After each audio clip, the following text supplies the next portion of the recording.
9,000 French men and women on their feet, screaming out their national anthem. Coming your way shortly, it's France against England here on 5 Live. Matt Dawson, you've played in this fixture many times. Tell me, how does this atmosphere here compare? Yeah, it's buzzing, and just that has that little bit of edge, I think, because it is outside Paris. Just having a look around and seeing some of the fans and seeing what it means to them, this fixture, and a fixture that maybe ordinarily a lot of people in the stadium wouldn't get to see because it would be in Paris.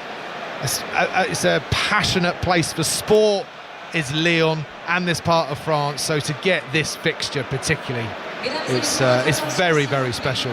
Right, I'll run you through the lineup, starting off with England. Only one change to them, it's in the backs. It continues with George Furbank at 15 on the wings. We've got Freeman and Daly. Daly's the change, of course, off Manny Fewe-Weboso. He had to pull out of this fixture after getting concussion symptoms. Into the centres, it's Lawrence and Slade. At fly half is George Ford, and at 9, Alex Mitchell. Moving into the forwards, your front row is Genge, George and Cole. The second row made up of Itoje and Martin, and then the back row made up of Chesson, Underhill and Earl. On the bench, Dan, Marler, Stewart, Root, Don Brandt, Kerr, Smith and Tuolangi. Moving on to France, no changes for them. Leo Bar continues at 15. Penaud and Biel Barry on the wings, with Fico and Deporter in the centres. Ramos is at 10 with Lagarec at 9. And in the forwards, by Marchand and Antonio, that huge pack is going to be forwarded by them. Into the second row, Flamand and Miafo, and then cross Olivon and Aldry, two captains with 8 on his back. And then we do have on the bench Mo Vaca, Tofafanua, Colombe, another Tofafanua, Rumat, Bourdon, Luku and Mofana. The voice you can hear in the middle is Angus Gardner of Australia. He will be supported by Nika Amashakeli and Damien Schneider of Uruguay. We are about to get underway. We've still got 80 minutes of the 2024 Six Nations to play. And France have kicked off, but the referee was not ready. He's going to bring it back. That's not the best start, surely, Chris Ashton. It's too loaded here, sorry, cut. No one can hear him. To go. 10 seconds to go. And it sounds ridiculous, but they have to start when they're told to. Still going. England are still trying to set up a caterpillar. There's a countdown timer. Well, it just gives you an impression there of the noise that's down on ground level. I mean, England had set up the ruck, all gone into phase. The referee Gardner had blown the whistle 3 times, still couldn't hear anything that was going on. Comms are going to be tough today. Okay, Thomas Ramos has brought the ball back. Ben Earl knows he's getting a catch here. So. Will they change direction? I think they may go for the same restart. An apology there from our referee. Okay, this time, one full start, not to be, but they are doing the countdown around the stadium. This is the final match of the Six Nations. This is France against England. Thomas Ramos pauses. And now we are underway in Lyon. Right then, the ball goes deep down towards England, who are on the right-hand side of the field, of course, wearing their traditional white strip, white shorts and navy blue socks, waiting on the left-hand side of the field. Here we see Leo Bar rushing up towards the English players, wearing that navy blue strip with the white shorts and then the red socks. So you've got France playing from left to right. They've got the ball on the halfway line at the moment as the bulking force that is Cyril Bay forces forwards. Down on the ground go France as they set up the ruck. You're listening to 5 Live Sport here as there's a loose ball for France. Eventually Biel Barry manages to pulse it out towards the far side of the field. It's going to be hunted down by the English pack to slow down this French attack. And once again, Biel Barry is off once again. Remember, only 20 years old Biel Barry, playing some wonderful rugby at Bordeaux and making a name for himself in his red scrum cap. Still French ball as they go through the phases. As they're approaching the England 22-metre line, the hulking effort that can only be Winnie Antonio as the heave goes up from this French crowd to force him forwards. A bright start here in France for this final Six Nations game. England defence, it is holding so far. As a little kick through comes, it's going to go straight out of play. A little bit too much on that, so they will bring it back. It's going to be an England line out just outside of their 22, Matt Dawson. Yeah, some early fallout here, Sara. Is he injured? For England, you've got Alex Mitchell going down with a wrist injury and still running around in defence, brave, but that does not look good. And Sam Underhill in the first collision seemed to go down with a stinger left shoulder. This is, ferocious defence Route 1 play from France. We no good, or we? Okay, let's go. Just as we expected, Chris, I guess. Quickly, please. Yes, this is what happens when Ben Earl flings the pass inside and Mitchell kicks it long. Mitchell then has to chase, which means he's your number one chaser. With the first carry of a game running straight at his shoulder, and it looks like he just caught him perfectly in the shoulder and he wasn't able to move it. It will be a big loss to England. Well, France are really keen to take this line out at the moment. They were already in formation, but luckily, as it's an England line out, Jamie George is looking after the ball as closely as he can. Okay, let's go, please. And as a referee, you rightly hear there, Angus Gardner encouraging the players to get back into form. Now, Alex Mitchell seems to be okay. He's just moved his arm back and forward, and he's got a load of taper all around his wrist and halfway up his arm now. So we'll keep a close eye on him. Danny Kerr was warming up on the side, but has sat back down. Right then, line out to England, just outside of their own 22. George gets the ball in, goes long to Itoje, and they set up the maul. And it's a really good defence coming in from France. They pushed it backwards. Is the referee going to make? No, they've turned over the ball. This is wonderful stuff from France. Going forward through cross. They've still got 15 metres to go towards the England line. England still haven't quite woken up in this fixture just yet as the ball is popped back. Huge tackle coming in. I think flying over the top there was Chesson to slow down Lagarec, who got so much credit in the bank. And once again, the ball's been hacked on. It's Chesson once again. It's going to go to the hands of Daly, who can't quite connect. He knocks it on in the process. Ball bobbles out of play on the near side, and France will have a choice. They can either go for the scrum or the line out. Look for the scrum first on the halfway. It's fine. Went Some unbelievable maul defence from the French forwards. Yeah, it was fine. Piling through the England team and coming up with the ball, and away they went. Mitchell still doesn't look 100%. He was involved in the contact again there. I think you're doing anything, you're trying to avoid any contact, Mitchell, but you can't seem to get away from it. Yeah, it can be tough that if he's got a wrist injury, he's still holding it left wrist. That's going to be tricky because obviously he's going to be on the ball a lot, and you want him to be able to be thinking about all options rather than worrying about an injury. Strange decision from England, that line out. Lovely ball at the back, loads of opportunity. Then rather than attacking, expecting England to maybe mix it up a little bit, which we saw last week against Ireland, just going for the drive and getting obliterated. Yeah, but England have got to find a way to cut this atmosphere quickly. You let France build into this game and the crowd will keep going with them. France 0, England 0. We've had our first scrum. England just about survived. 3 minutes played as the ball is knocked on by Deporter, and it's loose on the floor. Gathered on the outside, George Ford, he hacks it on. It's his birthday today. 31 years old and putting England in places that he wants to see them. It goes down into the 22. We'll restart with a French line-out inside of their 22, but smart thinking by George Ford. Yeah, good reaction. You just feel it. And people could probably just about hear our commentary now, just the air coming out of the stadium, because only a minute ago Ireland are driving England back in their own 22, and now they're in France's 22. Surely England are going to put some pressure on.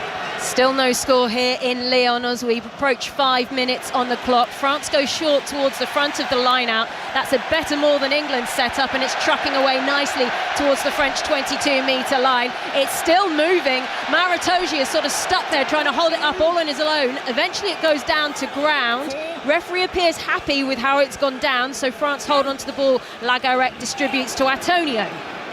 France inside of their own half between the 10 and the 22. Lagarec just slowing things down as France try and wrestle back control of the fixture. They don't like the position they're in on the field as it goes down the other end. Having to turn and gather the ball is Freeman, who's watching it bounce over his head at the moment. He doesn't decide to kick, he wants to run his way out of trouble. He's got a little bit of support on his shoulder. Over the top of him goes Furbank. Mitchell with the distribution towards the near left-hand side. It is Ollie Lawrence who is here. He gets a huge bump on this near side. I'm not quite sure how much of a tackle that was between the two of them. Angus Gardner is not going to go and look at it. It came out of play. We'll restart with a French line-out. 0-0, Matt Dawson. Yeah, I wouldn't have said that was a tackle, more of a chest bump, wasn't it? Yeah. Just Ollie Lawrence stepping in. Always my favourite style of tackle technique. That was ideal for you, wasn't it? But what about Lagarec's box kick? He kicks it 60 metres. Come up, France. Definite tactic. They're not going for the high ball retention. They're going long. Get the kick chase sorted. Put some pressure on England. Toulouse's Marchand decides to go for the short line out at the front, back inside of their own half now here, France. They're trying to find a way out. The ever-industrious Francois Cross is driving forward, and the French crowd encourages on. We've got advantage here to France as well, so they've got a free hit to try something as they push it towards the middle of the field. Charge down from Ramos there. It was Benel who was alive to it, but they will come back for the penalty. It's inside of their own half. Number 1. England just cannot get control of the French forwards right now. They've had 3 driving mauled attempt, and they've gone 20 metres backwards, England once, and they went backwards and given a penalty away here this time. They need to sort some stuff out quick in the maul, otherwise it's going to be a long night for England. Well, they're making the most of what England did last week to Ireland, putting those 3 pods up in defence.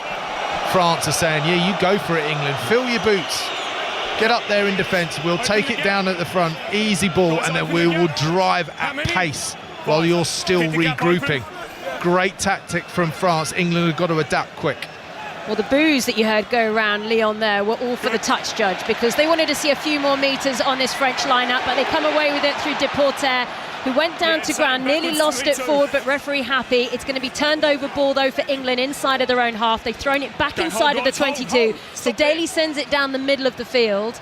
Waiting at the back is Ramos. He's going to send it back using his right boot towards George Ford, who's just called for the ball in his 22, and he calls for the mark.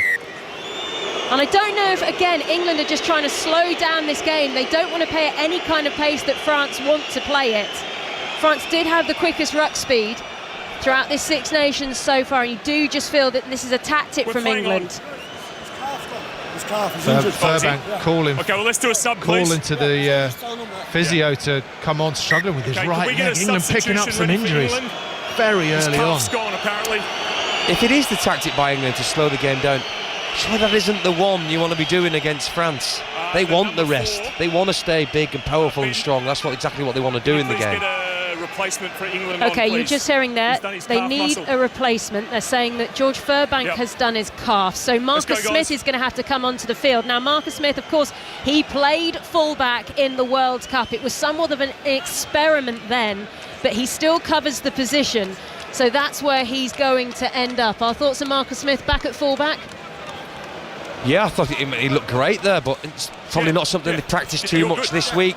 I mean, Steve would have covered it off, but you don't actually get a lot of game time there when there's only 7-8 minutes from playing the test match. You're going to come on at 15 is a little bit different. Yeah, and a very different atmosphere here than playing in the World Cup. I love the way Angus Gardner, the referee's turned into a physio all of a sudden. Was telling him to get off the pitch and making a replacement before the physio's even spoken to him. He's got hell of an eye for a calf turn.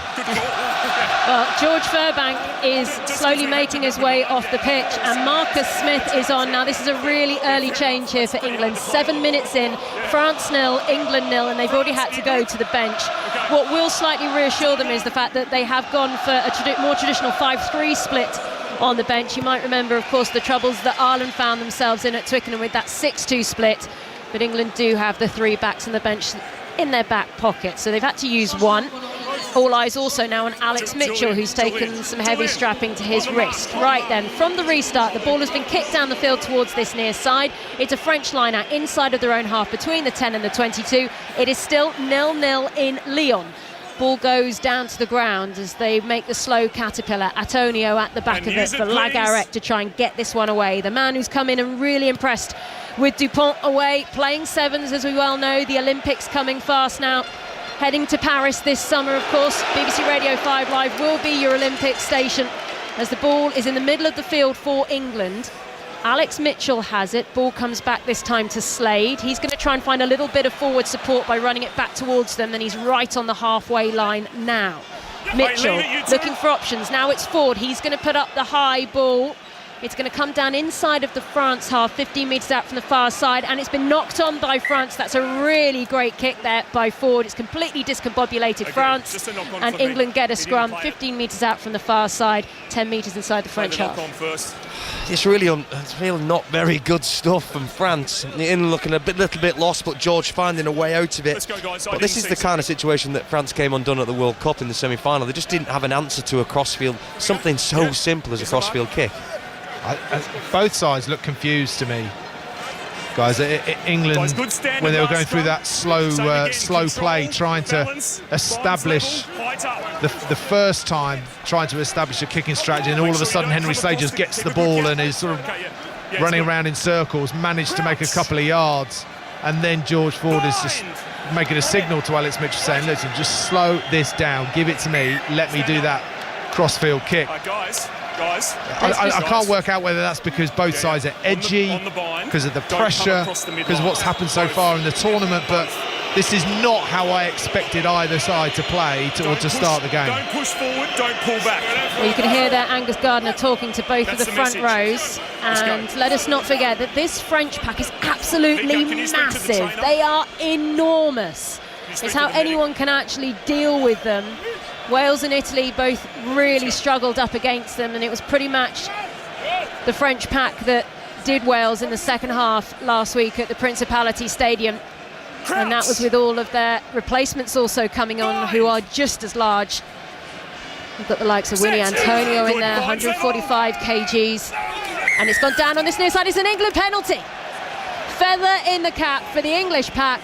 And this is surely within kickable range if England want it. Yeah, you're going to take 3 points all day long.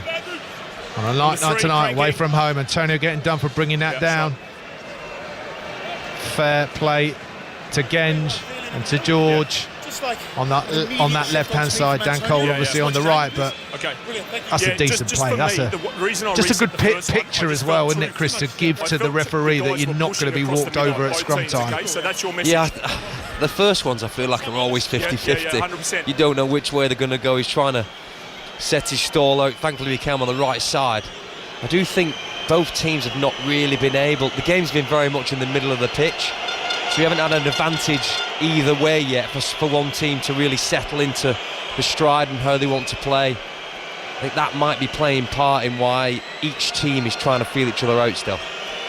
George Ford with the first chance at a score in this match here in Lyon. Don't forget those kicks he missed last week at Twickenham.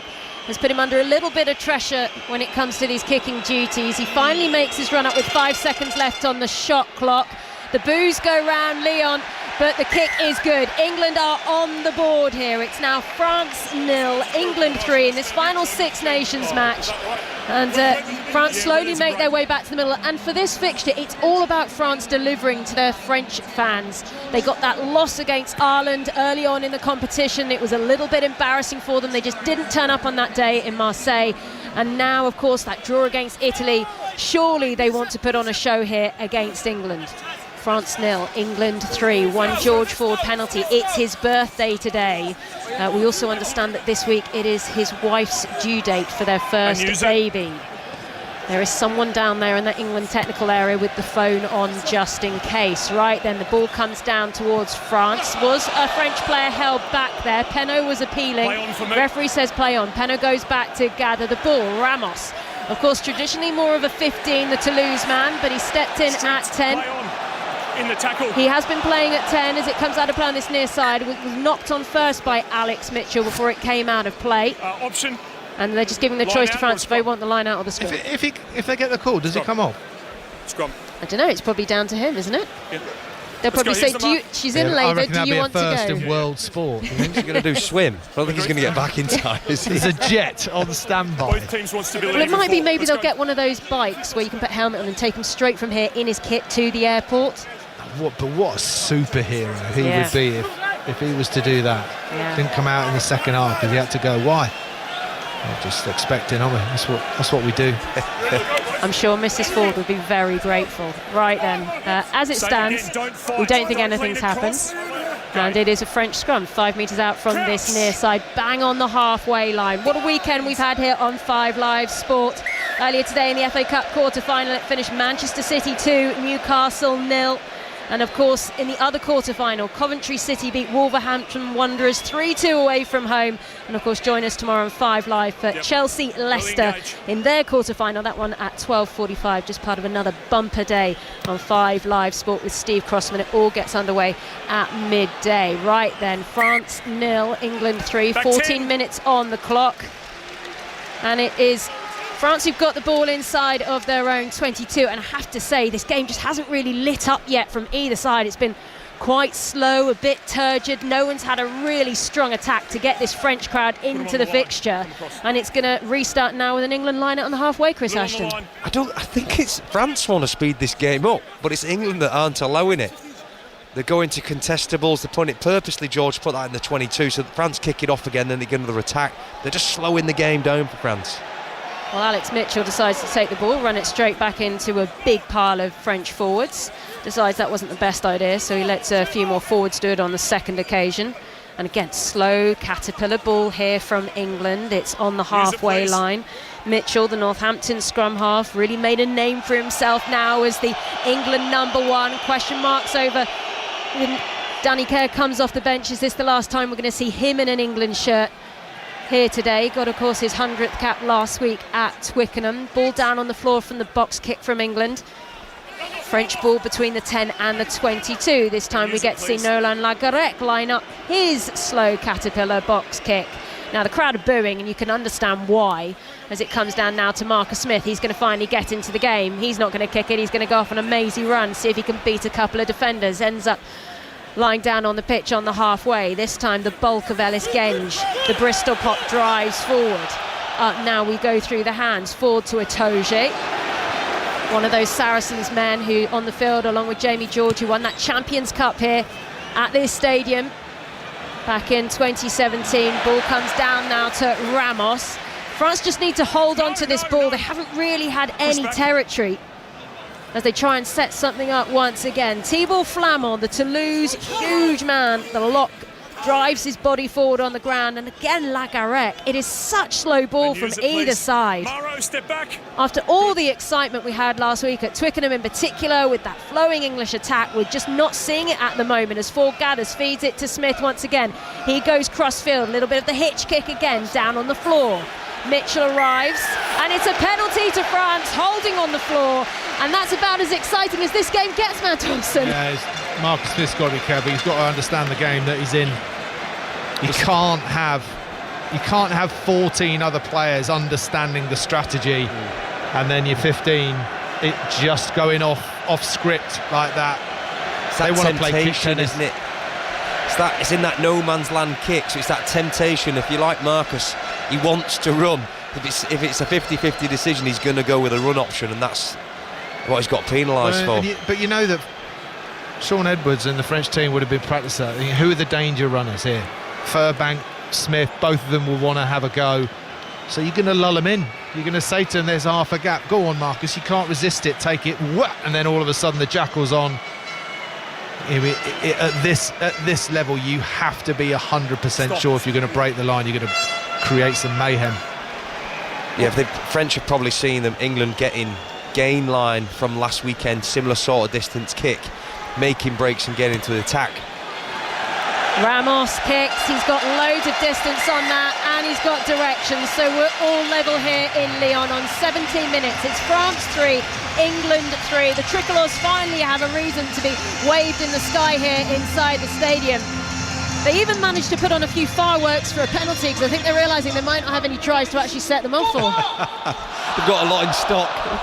Definitely. Right then, restart. Still 23 minutes of the first half to go as George Ford kicks the ball deep down inside of that French 22. Now, of course, there is a little bit of beef between these sides, probably a bit more on the England side, because let us not forget, this fixture in the Six Nations 2023 was at Twickenham, where France absolutely humiliated England 53 points to 10. That was their biggest win over England ever. That has been brought up in the England camp this week about making sure something like that doesn't happen again. At the moment, pretty even contest between the two sides as it comes out on this near side. Jamie George, England captain, gets ready to throw the ball in. 91% throwing accuracy so far for the Saracens man in this tournament. Oh, there was a big French hand on that. What a great steal by Cross. Ball comes down the French line. The crowd enjoyed that one. It goes to Figu, who's got a bit of a break. There was a hole inside of the English defence. He found it. Pushed toward Biel Barry. It's a little bit of a dummy. It's still France who are flying down. They go back inside. France will score. What a beautiful try. An absolute stunner for the French, as they managed to touch down to the left-hand side of the post. Nolan Lagarec scores once again, and that was worth waiting for if you're a French fan. It is now France 8, England 3. Yeah, one of the tries, certainly one of the tries of the day, maybe even one of the tries of the tournament. Brilliant steal from the line out, competing for the ball, and you could see France were ready to go. From turnover ball, no hesitation.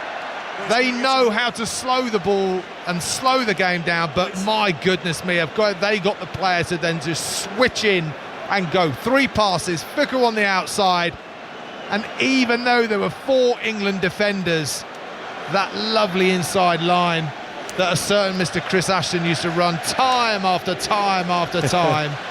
I'd have been all over that. Yeah. Easy tries, but he's also got the great Dupont in front of him that's scored a lot of tries doing exactly the same. What stood out for me was how slow England were to get set in defence. The ball was off the pitch. France were the ones that were in attack, ready to go. England was slow to set up. You wouldn't have thought it was their ball. And then turnover and France were gone. Conversion taken cleanly by Thomas Ramos, no problem at all for him. This time the fireworks totally justified. It is France 10, England 3. A wonderful try. The break came from Fiku, and a hole in the English defence will no doubt be discussed. Yeah, you can bet your bottom dollar there is something spinning around Marcus Smith's head, and it won't be a drop goal in front of the sticks at Twickenham last week. Giving that penalty away, 3 points. And the momentum shifting to France. Someone like Marcus needs to get into the game and do some good stuff and inspire England, because England's defence is good, don't get me wrong, but we need something in attack. Matt Dawson and Chris Ashton here with us on 5 Live. We're bringing you the final match of the 2024 Six Nations. France 10, England 3, 21 minutes on the clock as the ball comes down towards Marcus Smith. He's out of play on the near side, thinks about taking it quickly. He's still teasing the French defenders, but he's not going to. Earlier today, of course, it was Ireland who lifted the title. They managed to get their 17-13 win over Scotland. They really had to do it quickly after it was a real difficult opportunity for them.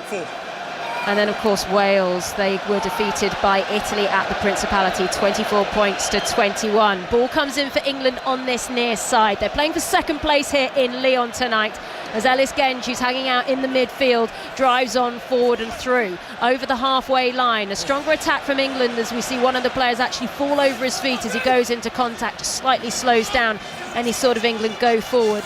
They've got to get a bit of a shimmy on after that try by Nolan Lagarec.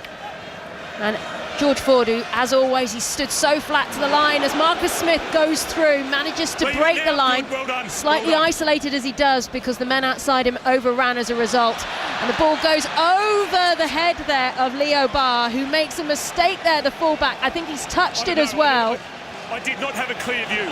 So they're asking that. They are going to give the line out to England. A little bit fortuitous, but 10 metres out from the French line. England will take that. Yeah, perfect opportunity. You could tell I think you could tell from the reaction from the French player in Barra there. He knew it just skimmed off his forearm, and he had to get back into touch. You know it's coming. What's England got? 10 metres to go. The man in the middle, Itoje, is thrown up into the sky.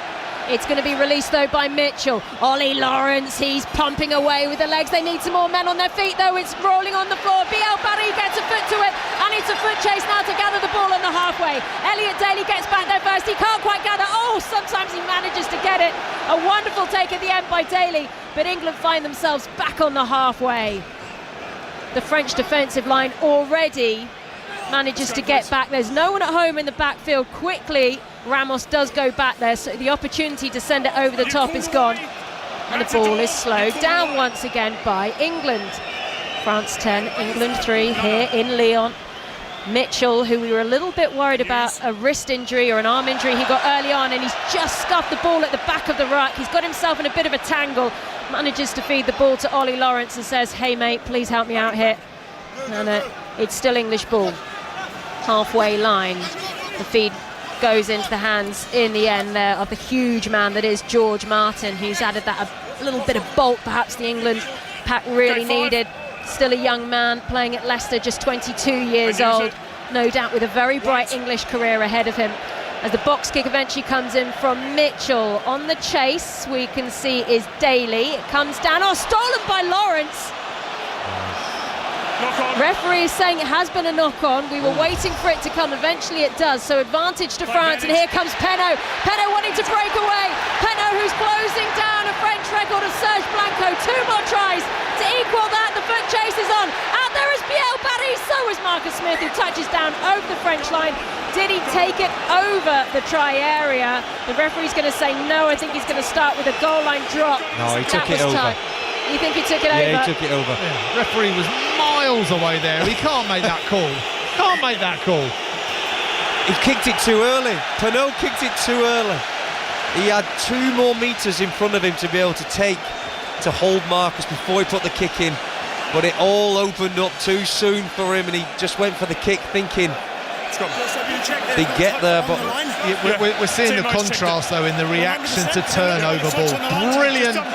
Brilliant take from Elliot Daly on the retreat, but it actually gave England really good ball on a turnover, and then George Ford slowed everything down, whereas Chris, you and I were looking at this left-hand side for England. It was on to go. It was like 5 on 3. It was on to go, whereas France want to attack. That's the information I'm getting. Yeah, they weren't even looking. And Jamie George is just talking to the referee. Listen, I had... Hey boys, off please. They came on first. Oh, sorry. Look, I had a Who's live talking read, to who, Sara? and obviously it was very tight. That's why we got the guy in the box. That's kind of why we need to see it again. Do you not agree? But he's already got a different view in the background, so it's okay. Okay, so England are saying that they don't think they took the ball over the line. They're saying they think it was over the line before Marcus Smith touched it down. That's what England are unhappy about here. Why? I saw it from up here. I mean, you can see why it's a tight call.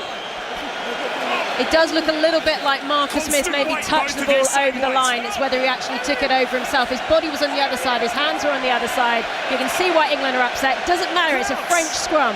And it's France 10, England 3, and this is a great position if you are French. 5 metres out from the English line. The decision's going their way as the ball comes in by the try scorer, Lagarec, who's tussling with Mitchell, and the scrum has gone down. Referee says play on. Aldreet has it. He's going to place it backwards, and it's been gathered there by the hulking effort that is Miafo. They've lost about 3 or 4 metres here, the French, but still a strong position. Right end of the field, and they're using those big men to drive forward. Comes back now, a little bit of a crossfield kick coming in. Marcus Smith has this well covered as it goes out of play on this near side. Bobbles away. Came back inside of play from the actual flag, so they're going to bring it back. It'll be a 22 restart for England. Kicked it. I don't know what France were thinking there off the scrum. Sure about that tactic, Chris. That was a great hit from Underhill off the back of the scrum, but they've got more than that in the locker, France. Big scrum like that, all that weight, and you're not putting it to any use. It was well handled by England, but then to go for the crossfield kick. We've got plenty of time to talk here. England, 3 players down: Underhill, Maro Itoje, Alex Mitchell. It might be unlucky. It's fine. Listen, sorry, it would be wrong if I didn't ask questions. 100%. Yeah. Well, you can hear that Jamie also George just with the still injuries, chatting there's a away lot of- with we've had to Angus stop a few Gardner, times. and I Angus was Gardner, just saying, as Matt Dawson has quite rightly pointed out, is getting annoyed with the amount of players who are lying around on the floor. No, 100%. Like I mentioned when France scored their try, England they don't look as sharp as they did last week. They look like they're slow to get into place. This has been happening from the off. We've had players dropping down. I suppose I'm complaining about the intent, Chris. Just the intent to attack from England. Yeah, but you can't do that if you're not feeling that spark, that fresh, clear thinking. Do you know what I mean? Everything's just a little bit slow. I mean, and this is intense. I'm just staring at Alex Mitchell. This is in an environment that he's never been in before. Same honesty, please. It's very unique. The stadium is so steep. It's a little bit like Principality, right on top of you.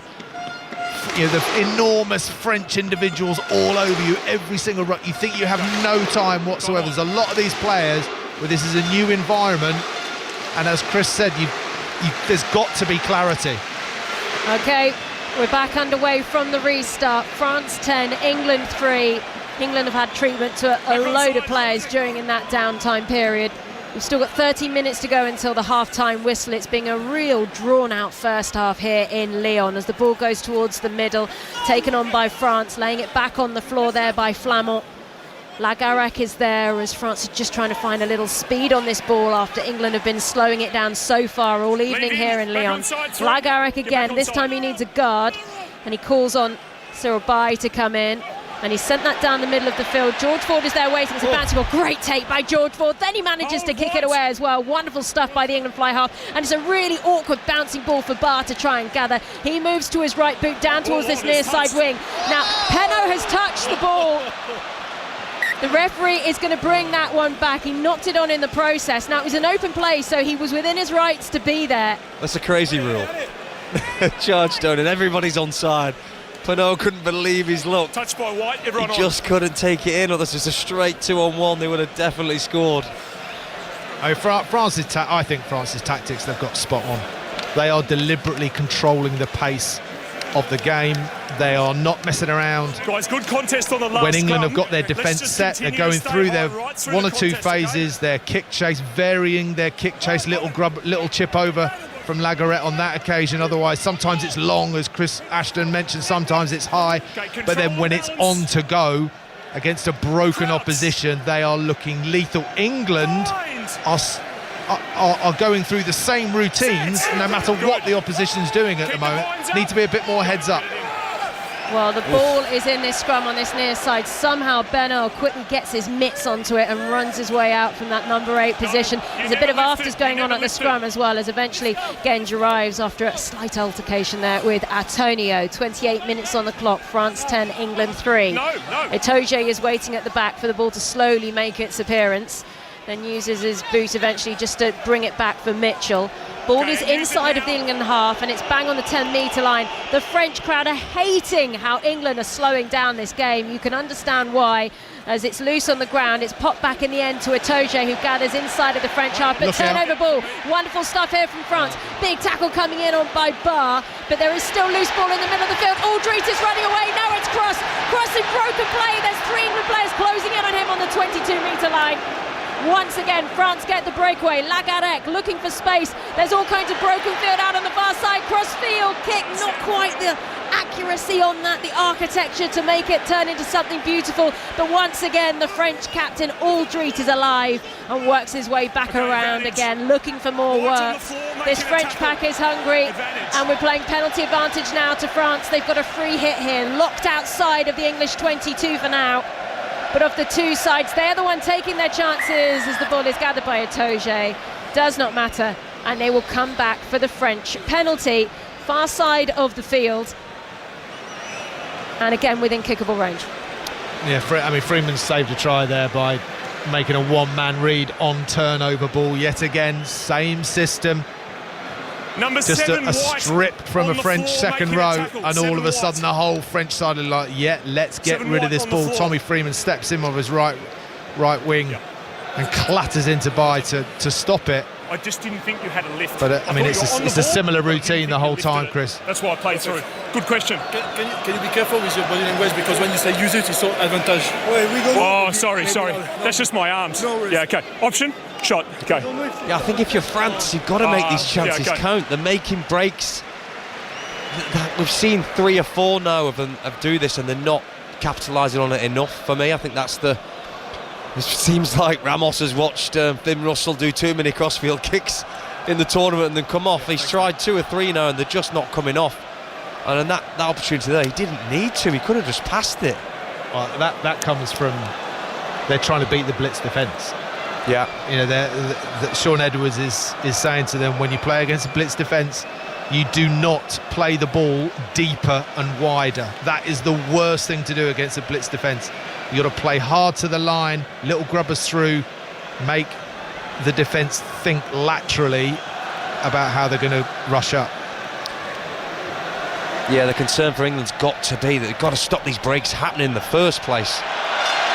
Well, something that France are doing tonight is they are kicking their goals. They now lead 13-3 here in Lyon. Thomas Ramos with another penalty. Just a reminder, if you fancy a little bit of golf, head over to Sports Extra.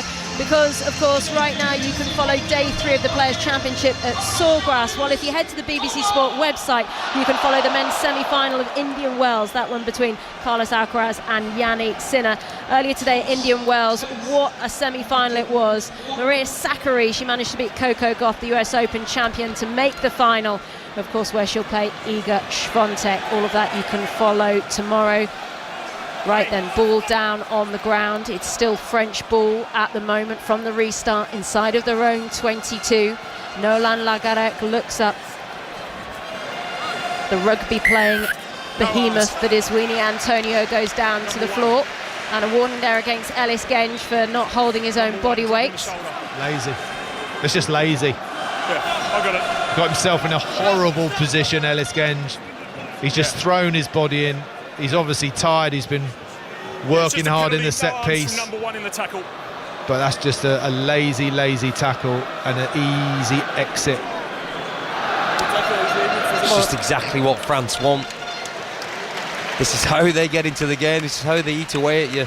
Slow the game down. Big men, they want time out. And they speed it up when they want to speed it up, just controlling the tempo of the game all the time. And if you're going to give them easy penalties like that, it allows them just to get into the rhythm and use the big men efficiently. I just want England to, in the middle of the half, all right, maybe in the next 6-7 minutes, to do something different. Yeah. Because at the moment, On the you know, line, like White. it's actually On the line, on to go through the middle. Good. They should be picking and going a little bit. They should be clearing the rucks. Mitchell should be having a dart. Just mix up, make France think. France come away with the ball at the line out on the halfway line. It's loose on the floor. In the end, Miafo manages to gather and powers it over the halfway line, and this time we get to see Cyril Bay back on the ball, pushing his way forward. The Toulouse prop, it's loose once again. Lagarec is told to use it because the ruck was over. Referee's arm outstretched. France get on with it is the instruction. Only one try in this fixture so far. It was France's through Lagarec, and we've now got penalty advantage once again to France in the middle of the field. So France, they're a long way out here. And it goes a long way to Penaud, who I don't think really wants to play this as they're going backwards. Now he does, yeah, there he goes, with his red socks around his ankles. No England player can touch him. He's managed to shake off about 4 tackles so far. Still he goes. And then he tops off the ball. Wonderful stuff there by the wing. He goes down to ground, and then after all of that, then we get the penalty. He went absolutely nowhere, but it looked great. He beat 12 people, but he went backwards, sideways, still minus 10 metres. But you always think there's a chance that he could just get through at any point. Chris Ashton, Damien Penaud, for so long now I have said the stat that he's still too short of Serge Blanco's France record of 38 tries. He's on 36. What's it like when you're waiting for a record? Because you bided your time in the Premiership. Well, I mean, very different. Does it mean when he gets the 39 he gets his own clothing brand? Do you know what? Sometimes Serge Blanco is here in Lyon. I'm just going to have a look around. I can't see him at the moment. I hope he but doesn't was in end the up World Cup. looking the size of Serge Blanco. He won't be selling any clothes. Well, I saw he was so close last week against Wales a few times, and I could see when you're that close to something like that, you're just desperate to get within one or on it, just get past it. He's not close, not far. Penalty for France taken by Ramos on the halfway. He's already got one from a similar position, and he's got another one. He is 4 from 4 with the boot tonight, absolutely immaculate. And France are just keeping this ticking board turning over. It's France 16, England 3. And I'm getting a bit of a feeling with Matt Dawson and Chris Ashton alongside me that this is not the performance, the backup performance we were expecting from England after Twickenham. Well, they're unrecognisable. It's like watching England from the first 2 rounds. It's like watching England from the World Cup. And yet they played against, you know, the second best team in the world last week and ran them ragged. And we've not seen any of... I don't think we've really seen any decent possession, any go-forward ball. And not because France have been magnificent in defence, Chris. It's just England are slowing themselves down, which is so frustrating. Yeah, I think France have been really good at stopping the first 1 or 2 contacts, which then England have just decided to kick it away. Well, here's a platform to build from the line out. It's Benel who goes through the guts of the pitch. Then they use the forwards. It comes out in the end to Slade, who does a little kick through. It's gathered out there by Penaud, who's back 2 metres from the line now. He's bundled into touch. Marcus Smith wants to take the ball quickly. He's unable to. So there's a little bit of afters there that the French crowd are semi-encouraging and booing at the same time, but it is going to be an England line out 5 metres from the line. With 3 minutes to go, this is a big moment for England. I would say that the hard, if you've not experienced this kind of atmosphere before, it's very hard to deal with and manage your way through it. Maybe there's a bit of inexperience out there that's struggling to understand with how to deal with that situation and play the game that they want to, but France aren't necessarily allowing you to do that. How do you then find a way into the game? Itoje goes up, takes the line out, the best position England have had nearly for the whole half, taken on now by Earl, 4 metres short. England still attacking, now they keep it tight in the forwards remain. Now it's Earl who goes once again. We've got penalty advantage now to England. The ball is on the floor, it's loose out the back, they'll come back for the penalty, and it's France who are offside. So England have got another chance here. They trail at the moment by 13 points, a decision to be made. Yeah, strange call there not to drive them all, set themselves up, give England a platform. I mean, they're going to have another opportunity, line out 5 or 6 metres away from the French try line. Guys, be good with your timing. Be good with your timing. I mean, Chris has hit the nail on the head there. It's the decision making that needs to be addressed and spot on. Great opportunity for England. Stop. Who's in? Okay, so it's another line out 5 metres from the French line. It's another repeat. As Angus Gardner once in goes in to just check that gap and check the numbers as well. England towards the back this time. In the air goes Chesham. We've got penalty advantage to England once again, so they've got a free hit here. They may as well drive away. How much more could it be? Will that be a warning just to France? Ball down on the floor. Still penalty advantage England. They trail here in Lyon. 16 points to 3. It was turnover ball once again, but it was England's penalty always. I think you've got to take the 3 here now. Can't have 2 goes at it. And the stats are highly in favour of the defence if you go for 3 line-outs over 5 metres. Yeah, it's all right. Yeah. I suppose my riposte to that would be, are England going to win this game by just kicking penalties and drop goals? I don't think so. I think they're going to need to score tries at some stage. Maybe not just right now, but they're going for the line out, so we'll see who's right and who's wrong. 3 offside right and then. 7. That is a warning there to France, you just heard from Angus Gardner. So that's 2 penalties that France have given away from the same position. Another one from here again, someone's going to the bin. We've got 20 seconds on the clock to go until it's the half-time whistle. England haven't really fired a shot at all in this first half whatsoever. They've got another roll of the dice. A third line out in exactly the same position, 5 metres out from the line. They go up towards the middle. It's brought back down. It's gone straight to the ground. Referee is not giving a decision on this occasion. It is still English ball. You heard him there. He's happy. England have got to get this out of there. It's all kinds of a mess. They release it to the back. Oh, Ollie Lawrence is through. He's going to go straight under. What a move by England. It's come from absolutely nowhere. All of the French players were just focusing totally on the line out, totally on the maul. Ollie Lawrence just slides underneath. England get their try. Oh my goodness, I mean, simple move. There was not one England forward in the back line. There was that air of anticipation, thinking, oh my goodness me, this is turnover time for France. But Ollie Lawrence took the ball to the line, hard and fast. Shocking defence from Ramos and Deportois in the middle.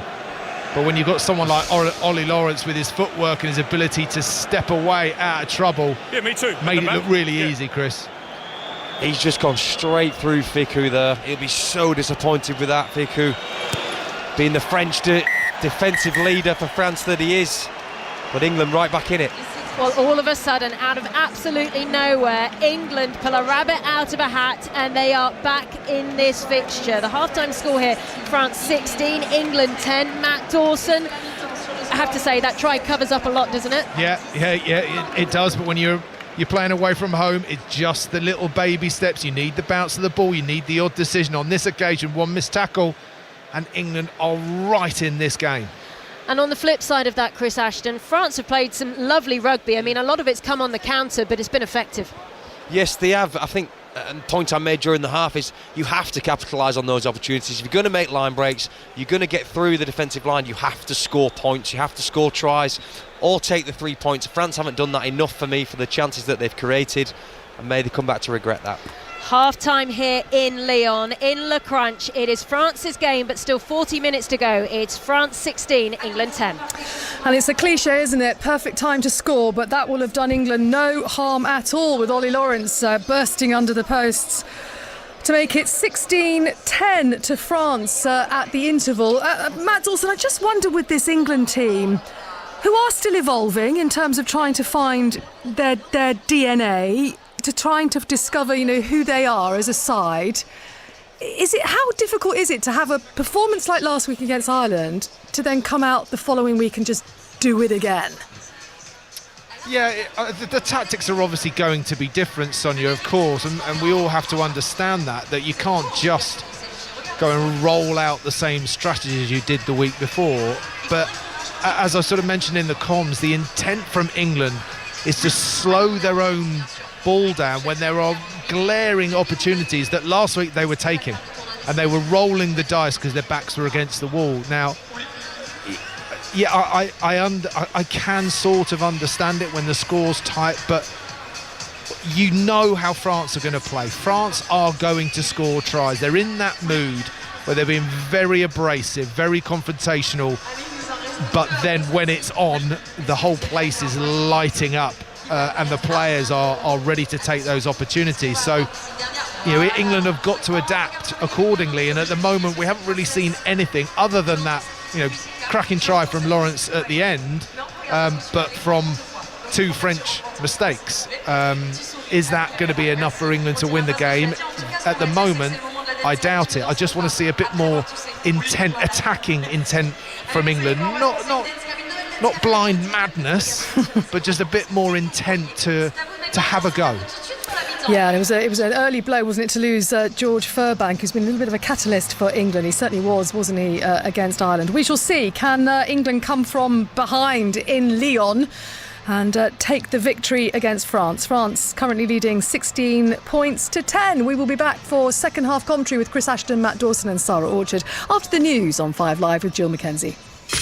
Listen on BBC Sounds. This is BBC Radio 5 Live. Vaughan Gething is set to be the next First Minister of Wales after winning the Welsh Labour leadership contest. He'll be the first black leader of any European country. Mr Gething has been criticised for accepting a £200,000 campaign donation from a company run by a man convicted of environmental offences, but he insists he acted correctly. I've always been scrupulous about following the rules, about making sure we operate properly, and we have done that in declaring the donations to the Senedd. It's an indivisible part of modern politics. Princess Diana's brother, Earl Spencer, has told the BBC that the press attention suffered by his sister was more dangerous than the online scrutiny the current Princess of Wales is facing. Speaking to the Sunday with Laura Koonsberg programme, he also talked about the violent punishments that he and his sister endured when they were young. You can hear the interview on BBC Sounds, iPlayer and on BBC One tomorrow morning from 9 o'clock. A US charity says its team has unloaded almost 200 tonnes of food in the first aid delivery by sea to Gaza. The focus now shifts to distributing it safely. Meanwhile, talks aimed at securing a ceasefire and the release of hostages could resume in Qatar tomorrow. Sainsbury's says its online ordering system and in-store payments are working again after a software update caused technical problems, meaning most of today's deliveries were cancelled. Separately, Tesco also had delivery issues. Both companies have apologised. Teresa Wickham was a director of Safeway and an advisor to Sainsbury's. They'll get over this hiccup, but at the end of the day, people will think, do I really trust them again to give them an order on something that's really special for me? Drivers faced delays in Surrey today as a 5-mile stretch of the M25 has been closed for the entire weekend. Junctions 10 to 11 are shut in both directions, so a bridge can be demolished and a new gantry put in. And the longest-serving actor on Casualty, Derek Thompson, is leaving the drama tonight after 38 years. He's played Charlie Fairhead since it started, appearing in almost 900 episodes. No one knows what it's like to be in prison when you haven't done nothing wrong. This is the untold story of Annette Hewins. Arrested over the murder of a mother and her 2 young children. I need to know why I was charged for a crime that I hadn't done. A shocking miscarriage of justice. There is no credible case against Annette Hewins. It is a disgrace. Finding the truth really matters to me because Annette was my mum. Annette, how do you feel to come out today? I want to be with my kids and my husband. Wrongly accused. Listen on BBC Sounds. This is 5 Live Sport with Sonia McLaughlin. Welcome back. We'll be back to Lyon for this final match of the 2024 Six Nations Championship. But let's go straight to the third round of the Players' Championship. It's live on Sports Extra right now. Ian Carter. And it's very interestingly poised, Sonia, because Wyndham Clark, who had that commanding 4-shot lead at the start of play, well, his advantage is down to a single shot. We've seen an excellent outward half from Xander Schauffele, the Olympic champion. No drop shots, 4 birdies, including a brilliant up and down at the par 5 ninth. So he's going to the 10th tee right now at 14 under par and just 1 shot off the lead. Clark is 1 under par. He dropped a shot at the 8th, having picked up 2 earlier birdies. So Clark at 15 under, the US Open champion, 1 ahead of Schauffele, 3 ahead of the Open champion Brian Harman, who's at 12 under par. I'm afraid from a British point of view, it's been disappointing stuff from Matt Fitzpatrick. 1 over par for his front 9, so he's slipped down to 8 under par. And Rory McIlroy, he's just picked up a shot at the 16th, but he's at 7 under and in a share of 24th place. Thanks, Ian. From Sawgrass to Indian Wells. Alcaraz against Sinner is just underway in the first men's semi-final. Live commentary right now on the BBC Sport website. Russell Fuller there for us. 3 games played and going with serves so far. Very nice love hold from Yannick Sinner just then. Carlos Alcaraz taken to deuce in his opening service game. So it's Sinner leading by 2 games to 1. But this stadium, Sonia, which is the second largest stadium anywhere in tennis and houses 16,100 people when full, is very near capacity. It might be cloudy, but there's a real buzz about this meeting between Alcaraz and Sinner for a place in the final. To football then, holders Manchester City through to the semi-finals of the FA Cup after a comfortable 2-0 win over Newcastle tonight. Bernardo Silva scored them both in the first half. Here's his teammate Jeremy Doku with Gary Flintoff. That was an explosive first half performance from Manchester City, and it's probably fair to say you were at the heart of it. No, I think we played all well. I tried to just play my game. I saw in the middle was a lot of space. They played with 3 in the back, so men v men, and at front we have the quality to turn and to go with the ball and to drive with the ball and look for the space. So that's what we did. That's what the coach asked us to do, and we did it well. So yeah. Now I know the managers had you all in at the full-time whistle. Was that sort of a rallying cry, a message for the weeks that lie ahead? We wanted to congratulations. He wanted to thank us because it's not easy, to play every 3 days and still be there, winning games and always to compete. But we are doing it. We're still in the 3 competitions, so yeah. Now it's international break, and after we have some big games ahead. Obviously, one of those big games, or 2 of those big games, will be against Real Madrid once again. I suppose, though, there's an understanding here amongst the group who know this, that if you want to go deep in competitions, you're going to have to play the biggest and the best. You have to play the big clubs. We are not afraid. We also know that we are a big club, so let's play. And in terms of yourself, obviously you're new to the party. Yeah. There's so much experience in that squad. I'm sure they've helped you adjust. I mean, just how excited are you to be on this journey with Manchester City and the potential silverware that could be at the end of it? I'm so excited. Every day I'm happy, I'm grateful to be here. I try to play my best and to help the team, but they're guiding me as well. So a good group, and I'm happy to be here. So City into the semi-finals. Earlier there was drama at Molineux as Coventry in the Championship scored twice in stoppage time to beat Wolves 3-2. Here's their boss, Mark Robbins. I'm delighted we've won, that's for sure. It was against a top team. We tried to go toe-to-toe with them, and I think we did that. I think we tried to get and create opportunities for ourselves and try and cause them problems, which I think we did frequently in the game. But I'm sort of getting a bit of reality check because I'm remembering who's still in the competition now. We've beaten a real giant here. And that's a big result for us. But to go to Wembley, I think we've got to go and enjoy it in a semi-final of an FA Cup. We've only been there once before. and I'm talking about the club, you know. And if we can go there and again enjoy ourselves, have a brilliant day out for the supporters, I'm just delighted with everybody. It's for everybody. The supporters have been incredible again. They drive us on. They drive the players on. They give them the confidence to carry on. And even in adversity, even in times where it goes down, and they're still with the players, which is massively important. Commentary of Chelsea Leicester in the Cup tomorrow at 12:45. Manchester United against Liverpool is at 3:30. Significant win for Fulham tonight in the Premier League. They beat Tottenham 3-0 at Craven Cottage. Spurs remain 2 points behind Aston Villa in the race for Champions League football. Here's Fulham boss Marco Silva. We deserve clearly 3 points. What a performance. Really is there on the top. One of the best, if not the best so far this season. Throughout the first half, of course, in the first half, it was the best first half this season. The way we match them, the way we are better than them in all the aspects of the game, all the moments of the game too.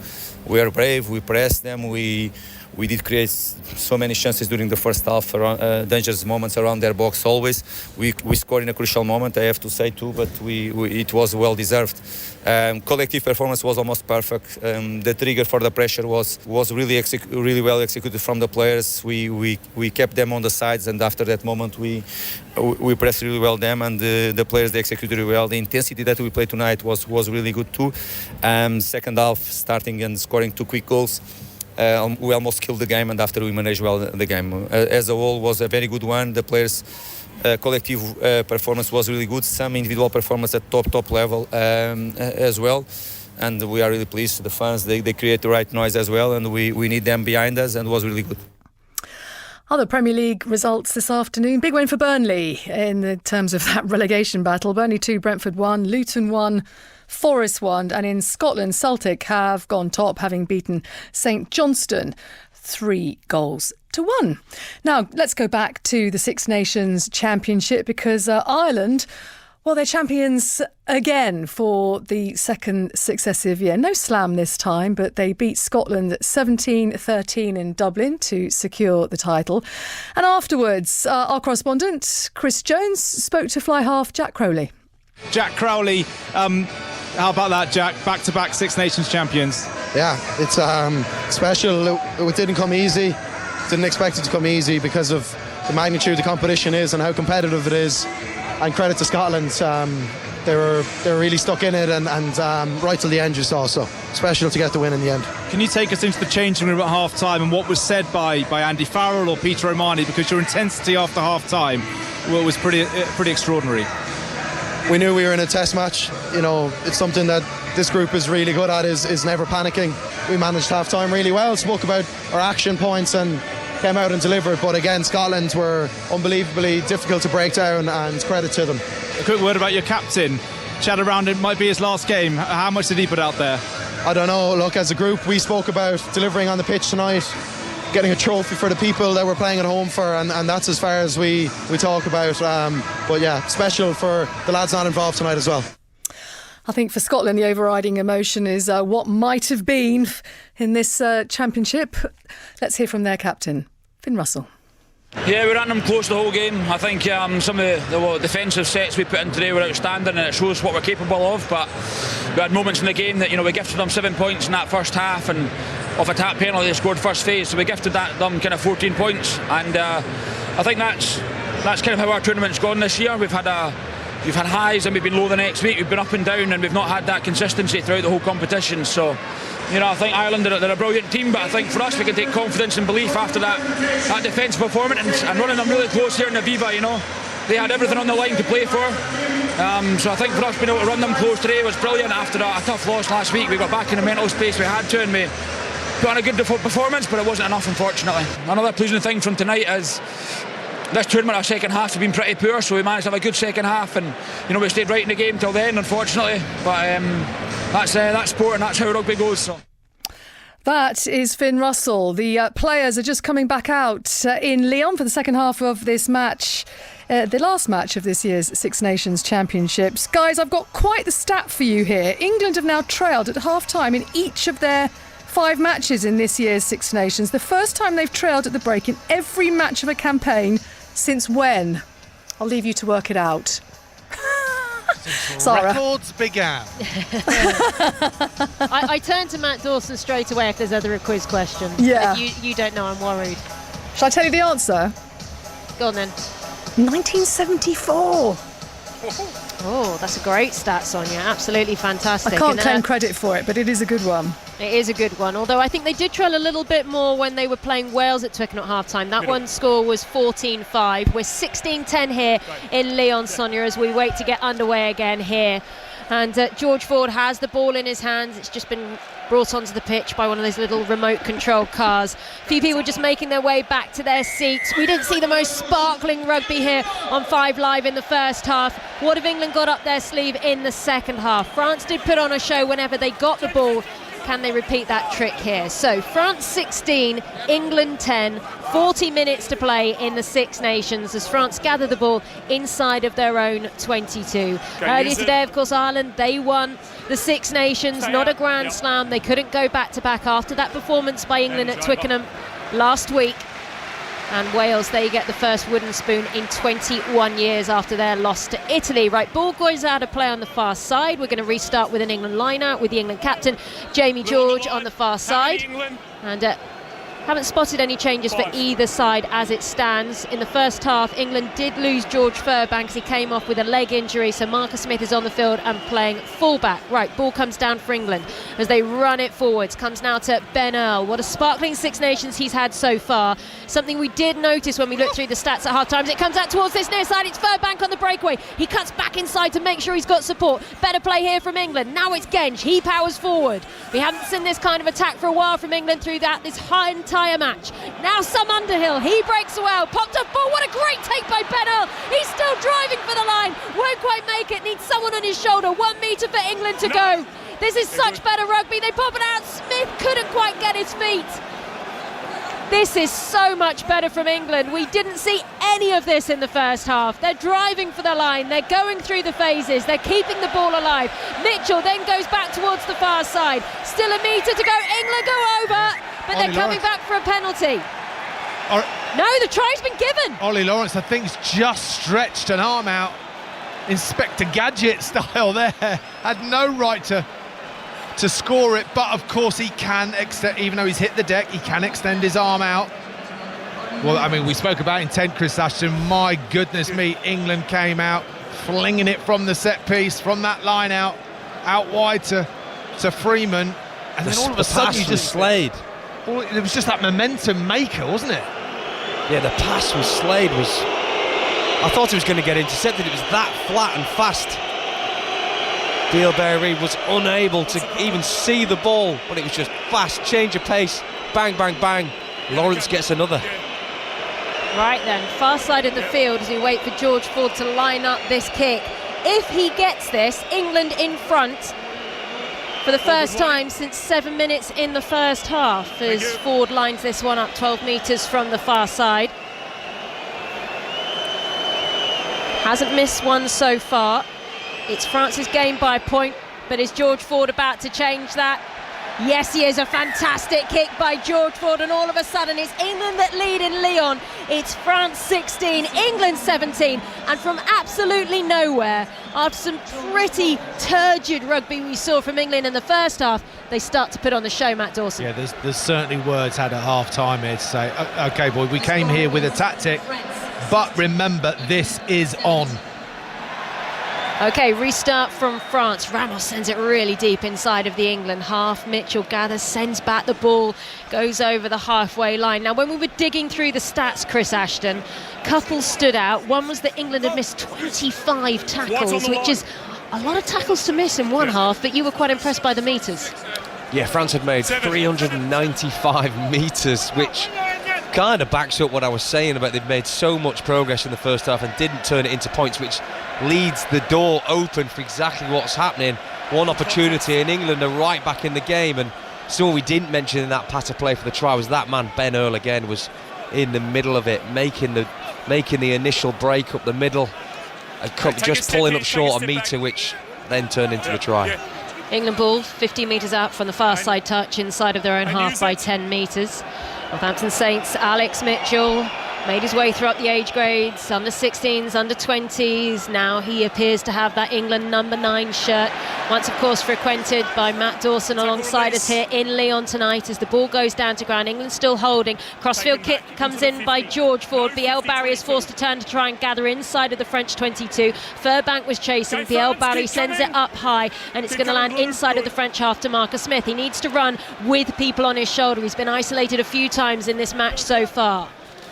Marcus Smith, traditionally a fly half, as it comes back towards this near side. Furbank's got space but knows he's got to cut back inside. He throws it back inside, but it ends up in French hands as the groan goes up from the English faithful. But it is still a French ball out on the far side of the field. Eventually it's going to be hacked on by Lagarec. Is it going to go straight out of play? Yes, it is, but he was inside his 22. We will restart with a line out for England on the far side of the field, inside of the French half. A little bit of topsy-turvy rugby there from both sides. Well, just fantastic vision from Alex Mitchell down the short side. This is what we're talking about. Much more like we saw the England team take on Ireland last week. Get your head up, see what's in front of you, make some individual decisions, take ownership of this game.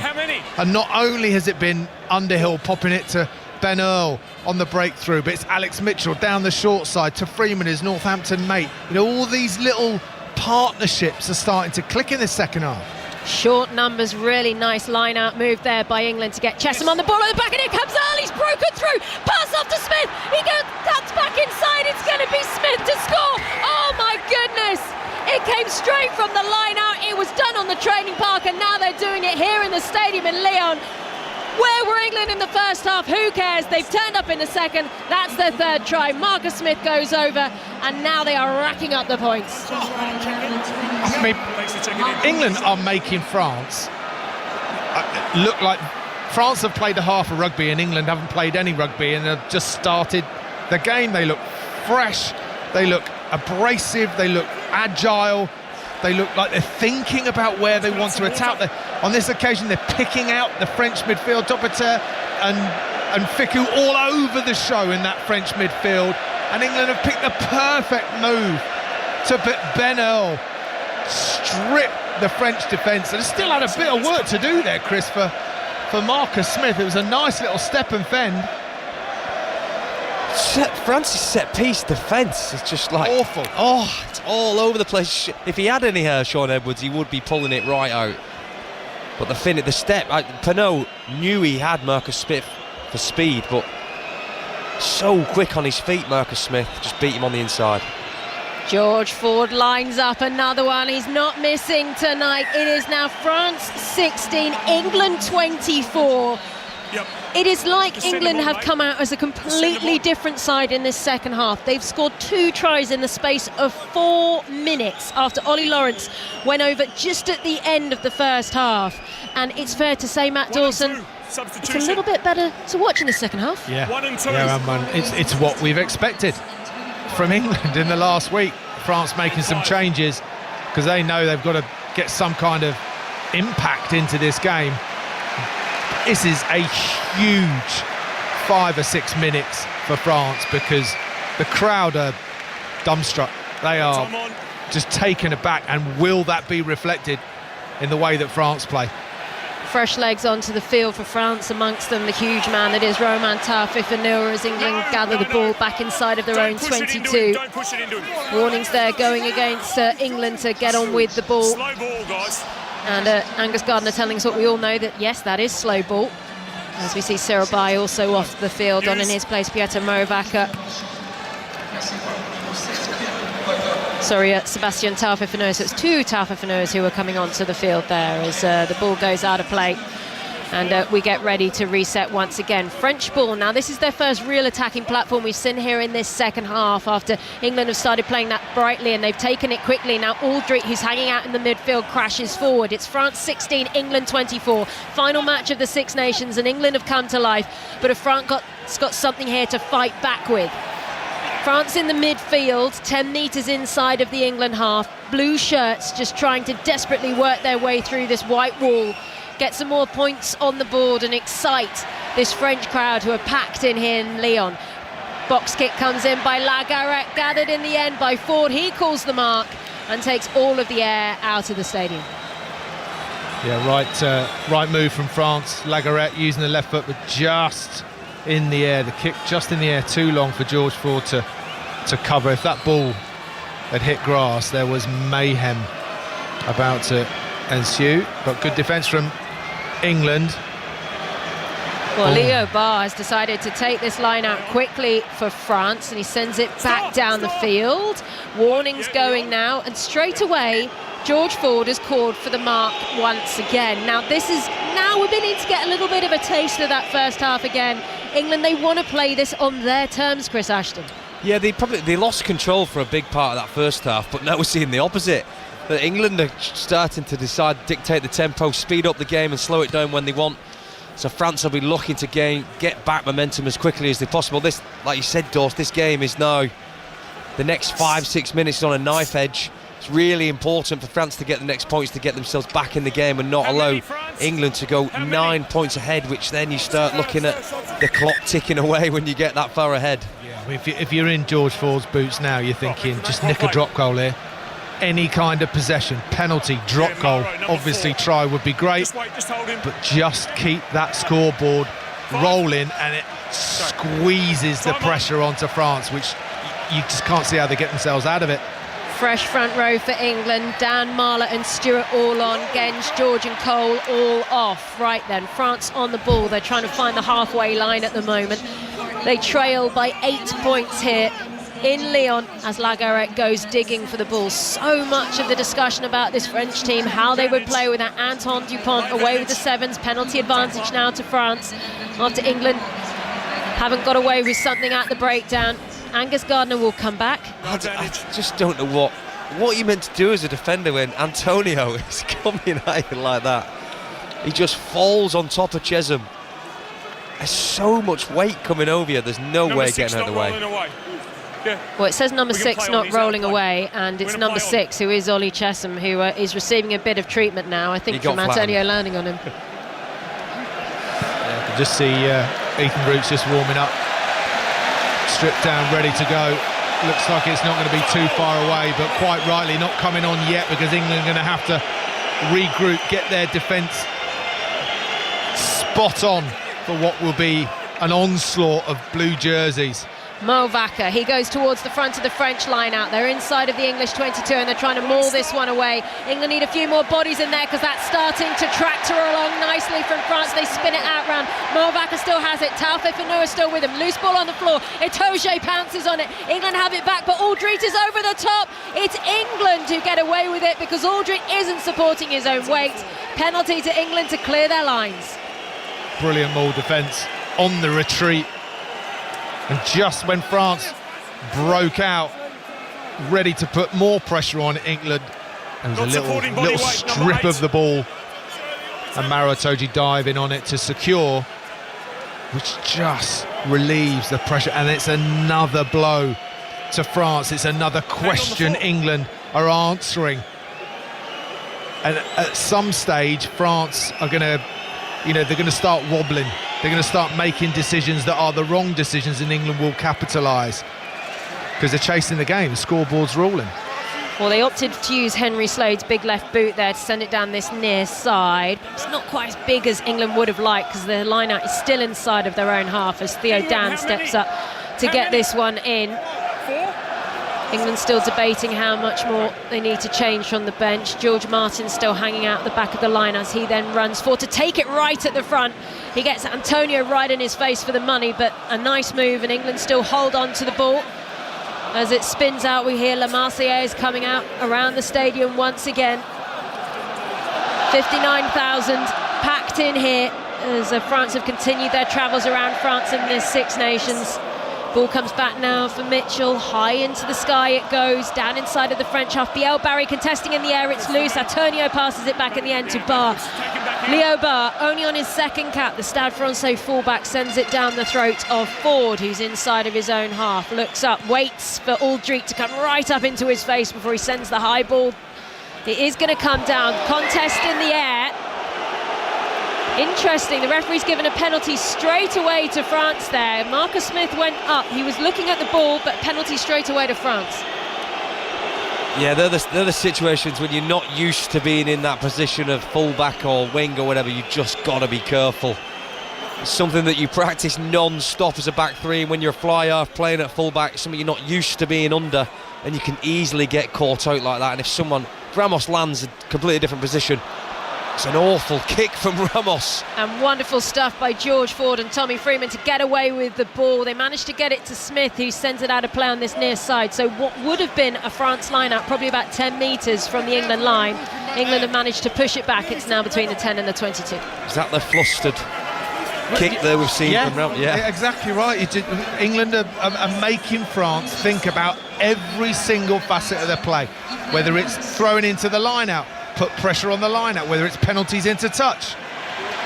France 16, England 24, 54 minutes on the clock as France from the line-out heave this one forward. The ball is stuck in there somewhere and it's being slowed down really nicely by England at the moment. France are going to have to get this one out. Is it moving? Yes, it is. So they will get away with it. Antonio once again.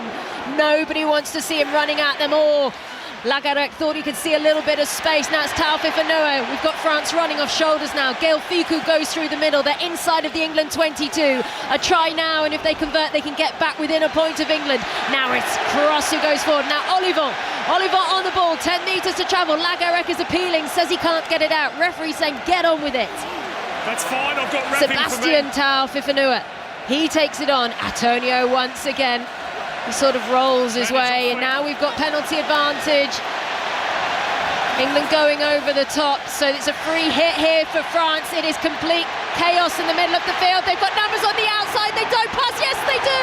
France will get their try. It's Liobard who scores for France. They're back within 3 with a conversion to come, and this game is going to go down to the wire. France 21, England 24. You've heard it, we've seen it before many, many times in these massive encounters. When you're playing away from home, yes, you are going to have the rub of the green. Yes, you are going to get opportunities. But you've got to expect the home team to bounce back at some stage. And you felt it was just on the edge for France there. If they hadn't scored, if England had just weathered that storm, questions would have been asked, but instead France have just scored a wonder try. Lovely hands, lovely feet. Too much power. Too much. But I mean, it's not for England. England were throwing bodies at the defenders, but Ramos to make a 1-point game. Has he got it? Of course he's got it. Right, it is tight here in Lyon once again. It is France 23, England 24. There was a warning there. I think it was heading the way of Mauro Itoje, who has also got rid of his scrum cap now as he gets back into the line. So a warning for England for discipline, because let us not forget they were on penalty advantage when France actually went over and scored that. You are listening to 5 Live Sport. This is the final game of the Six Nations, and we have to say the first half wasn't brilliant, but this second one is turning into quite the contest. England, they lead by a point here. It's France 23, England 24. Restart, ball goes over the 22, and France have it back inside of their 22 as they look to try and get this one away. Don't forget, tomorrow on 5 Live, more FA Cup action with Chelsea and Leicester in their quarter-final. Gets underway at 12:45. If you want all the action from today, match of the day on BBC One tonight, Ailey Barber, Farrah Williams and Shay Given will have all the goals for you. Ball out of play on the far side of the field, and it's going to be a French line-out, but they're stuck inside of their own half at the moment, the French, Matt Dawson. A couple of changes, more changes. Oh, here we go. No, okay, we're going to play on, sorry. No sub, cancel the sub. Oh, well, we thought we were about to see Manu Tuolangi come onto the field. We were curious to know what kind of reception we've got with all the rumours swirling around at the moment about Tuolangi, because the rumour is that this will be the last time you see him in an England shirt. We did get the announcement also today by Sale that they have signed the Fijian captain from Toulon, Wasai Nayasalevu, which you feel may be his replacement, although he has had no announcement forthcoming just yet. He didn't want to talk about it when he gave a press conference yesterday, if he was going to France or not, but Steve Borthwick has also said anyone who is going to be leaving England, they had one more match to play. It wasn't a discussion to be had. So We still wait to see if Tuolangi appears as the ball goes down the field inside of England territory, gathered by Ben Earl as it's put off to his Saracens teammate Theo Dan. He lays backwards. Still English ball inside of their own half. Marcus Smith with a little show and go. He's caught in the end by Olivon. So Gittins up in the hands there of Ollie Lawrence. The Bath man placing it back as Alex Mitchell decides to slow this down once again. Big man in George Martin, he places it backwards slowly. The long leg of Mara Toje is offered for the Caterpillar as the band strikes up in the corner of the stadium here in Lyon, and eventually Mitchell gets the high one up. It's not a huge amount of distance on it, so there's going to be a bit of confusion gathered in the end by Freeman, who pats it backwards, but it's France who gather on the halfway. Now it's English ball, and Mitchell comes away with the box kick. Great sight for him to see that the back three had to force Barr to turn. Now it's Ramos who comes over with the right boot on the near side, goes straight out of play. Doesn't matter because he's inside his 22. We'll restart with an English line out on this near side. Not quite sure what either side were trying to construct there. He came out and he got run on side. Tuolangi onto the field. Is this the last time we see him in a white shirt, Chris Ashton? Well, I don't know. We'll know after the game, but if it is, he's done some unbelievable things for England. He's an athlete that we are not necessarily blessed with too many times of seeing in English rugby. He's done so much for us, so let's hope he has a big impact in this game. It's set up for him right now as the game stands with the score. This is set up brilliantly for Manu to create a moment of brilliance, and particularly the way that France are defending that back line. Again, make the right decisions. George Ford, get it into his hands as often as you possibly can. And interesting enough, he's actually come onto the field for Henry Slade, so he's lining up at centre as the ball is hacked on by France. Elliot Daly loses his footing. What a breakthrough by Penaud, and gives it back to Ficou. Ficou, what a try from France to take the lead once again. The England backs were not home at all. It was wonderfully worked. Penaud, who is still waiting for that try record, so generously gave it to Ficou, who was running a glorious line. 17 tries for him now in a France shirt on his 90th cap. And once again, France in the lead in Lyon. What a try. Yeah, I mean, a great finish, but it can be cruel, this sport. From an overthrow in the line out to just a general hack up the field from Ramos that got a deflection, went into a pocket of space that England couldn't have any chance of defending, or could actually see, Chris, to be fair, because it was behind them. And Damien Pierre was just eyes wide open, arms out wide, aghast, but thinking, that's going to bounce right into my gut at full tilt. Who's going to stop me? Some situations in rugby you've just got to... You can't prepare for at all. Elliott fell over, Ramos hacks it, but when you're the French team, you always know Penaud, if there's a chance to be had, Penaud's going to be somewhere near it. And he was nearly away then, but he manages to find a great offload to Ficou. He cannot get over the try line yet. Oh, you can tell by the roar. Ramos wasn't going to miss that one, and it's France who got ahead once again. It's a 6-point game. It's France 30, England 24. I suppose if you're England now, we knew this momentum was going to swing at some point. You just need to find a way and get him back in control now. For the past, when we said it 5-6 minutes ago, England haven't been out of their own half. They'll be on penalty, back into their half. They just need to get... George Ford needs to find a way to get control again. Keeping their discipline, but they've also got to play.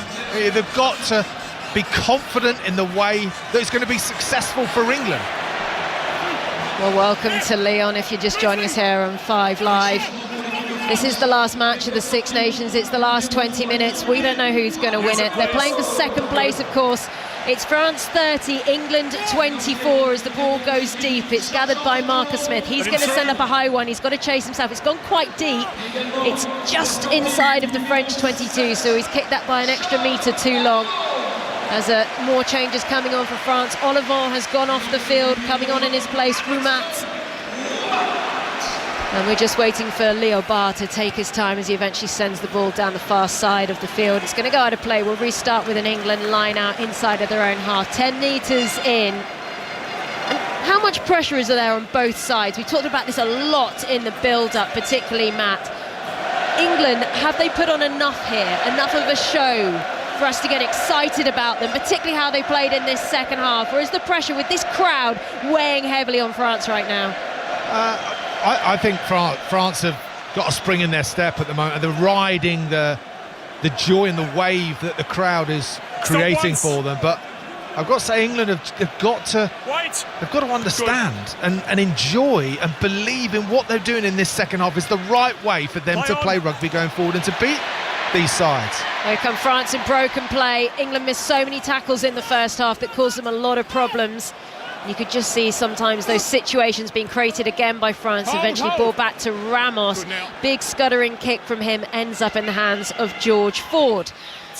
He sends it back down the field, out of play on the far side, and there's no mucking around with that one. No quick line-outs either as it goes over the advertising hoardings, and we'll restart then. France line-out, far side of the field. They lead here in Lyon by 6 points. So we're just watching the contest in the air.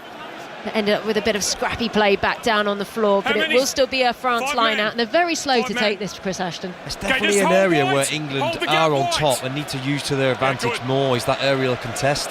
France are all over the place with it. England need to win that ball back and then attack off the back of it. We're still hesitating going into that aerial contest when we can go up and dominate it with the players that we have.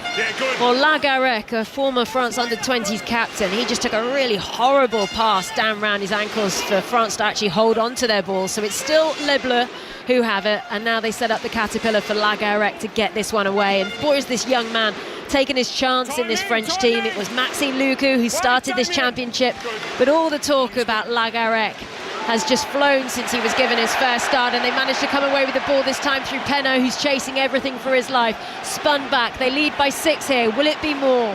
You just feel there's that little bit more excitement from France at the moment when they're on the ball. England have had 2 quick tries at the start of this second half, but haven't really built on that since. Haven't seen another clean attack from them for over 15 minutes now.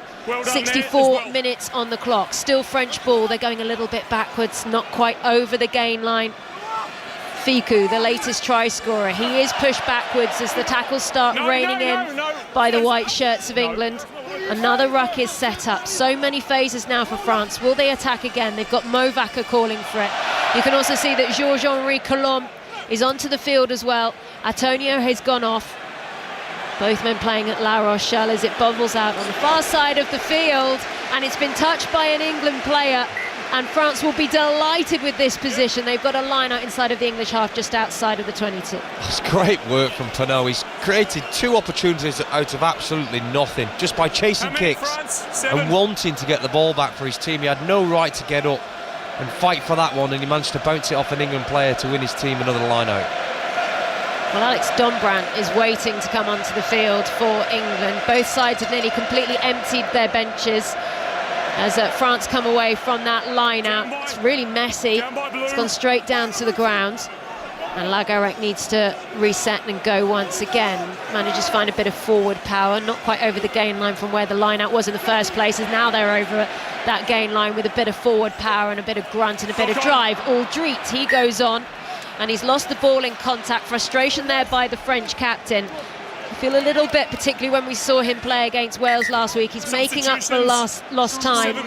He missed that middle game against Italy after he picked up an injury to his thigh in that Scotland game, but he's been an absolute demon out there as Alex Dombrandt does come on, and also Nolan Lagarec does go off the field. He gets a standing ovation from many here inside the stadium in Lyon, and Maxime Lucu comes on. I mean, what have you made of Lagarec in this Six Nations, Matt Dawson? Yeah, he's stamped his name on the tournament. Probably, maybe most teams in the world, he's your number 9. It just so happens that he's behind probably the best player in the world, never mind the best scrum half in the world. But France showing some clever tactics for me. Yeah, they're dictating the pace of the game, starting to just take it round the corners, sometimes picking and going through the ruck, just making England think. I know France spilt it on that occasion, but England are having to work so hard in defence. It's just taking it out of them at the moment. They can't quite get the pill to go through the phases in attack and stamp some of that style that they did in the first 20 minutes. Well, the Mexican wave has started in Lyon as well, as it's kicked down the field by England as they're just trying to force a little bit of territory here. Hacked up ball there comes in by Leo Bart.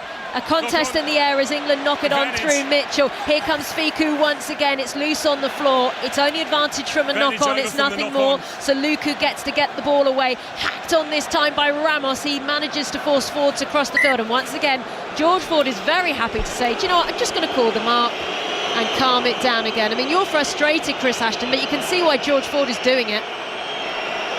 I can't. They're 6 points behind. I can't understand it. I thought there might have been a place for it before in the game, but no. I'm noticing how much Ramos is taking control of the game as the fly half of France. He's in behind the ruck the whole time, deciding when to kick, when not to kick. That's probably something France haven't had throughout this tournament, is a really dictating fly half in the team, and not having to Pont, who does it from 9, and Intermac not being around, and Jalibert not being his style of game. Ramos tonight has done that for France so far, and he's doing that more in these last 15 minutes. 13 minutes to go. France 30, England 24. Ball comes in. France are trying to move this one still through the maul. It's got legs and it's travelled about 10 metres so far. Eventually it goes down to ground. England are appealing through Stewart, but no, referee says it's England who've taken it down, so it's penalty advantage now to France. So they've got a free hit here to try and do something, but they're a long way out there on the halfway. Luka with a little kick over the top, gathered by Mitchell. They will come back once again. Now, this is a long penalty, but I don't know if Thomas Ramos will actually fancy it.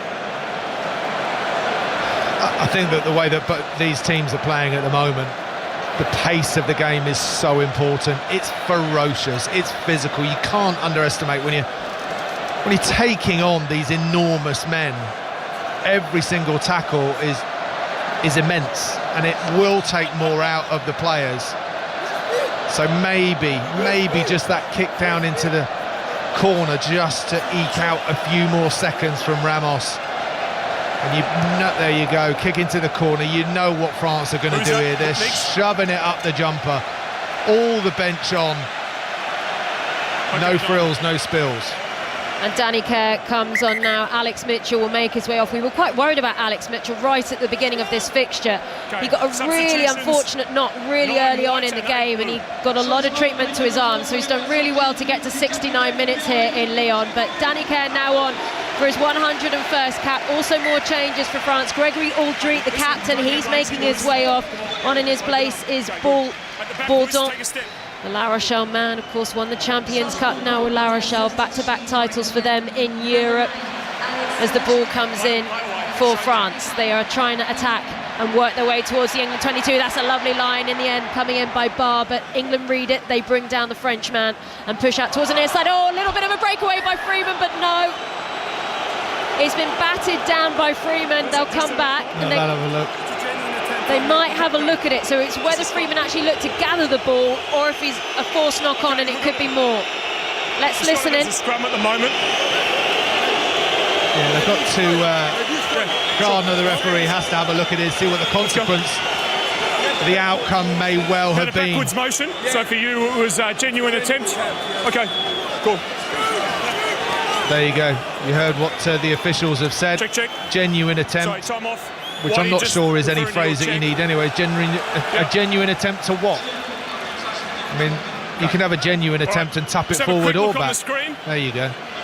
Okay, let's have a look, please. So now they are looking at it. It's been called in by the TMO, who is Ben Whitehouse, and now Angus Gardner's going to go and have a big look on the screen. And it could be that England could be reduced to 14 for the rest of the fixture on 70 minutes and 2 seconds here. Your thoughts, Chris Ashton? Okay, so it's just a penalty, right? I'm not sure that's what's that a genuine attempt to do? Pat it down? It's just a one-arm, long arm. Yeah. Back to make the cover tackle on the 11. I think it's a penalty only for me. Penalty only for me too. Yep. Okay, so they've been and looked at it. Ben Whitehouse, who is our Welsh television match official, agrees it's just a penalty, and that is how they will restart. We're all allowed our opinion, and thankfully, as an Englishman, I'm thankful it is, but not for me. That's yellow card all day long. That's cynical. He knows what he was doing. He was never going to catch that in a million years. England lucky. Well, George Ford was the player who went up there to have a long chat with Angus Gardner after that decision. And of course, Jamie George went off the field over 10 minutes ago, so it is George Ford who is acting as captain for England now. And as a result, France have decided that they are going to kick this penalty. Ramos has lined this one up between the 10 and the 22, 5 metres out from this near side. At the moment, it is a 6-point game. It is France 30, England 24. If Ramos gets this one, it will make it a little bit more comfortable for the last 10 minutes for France.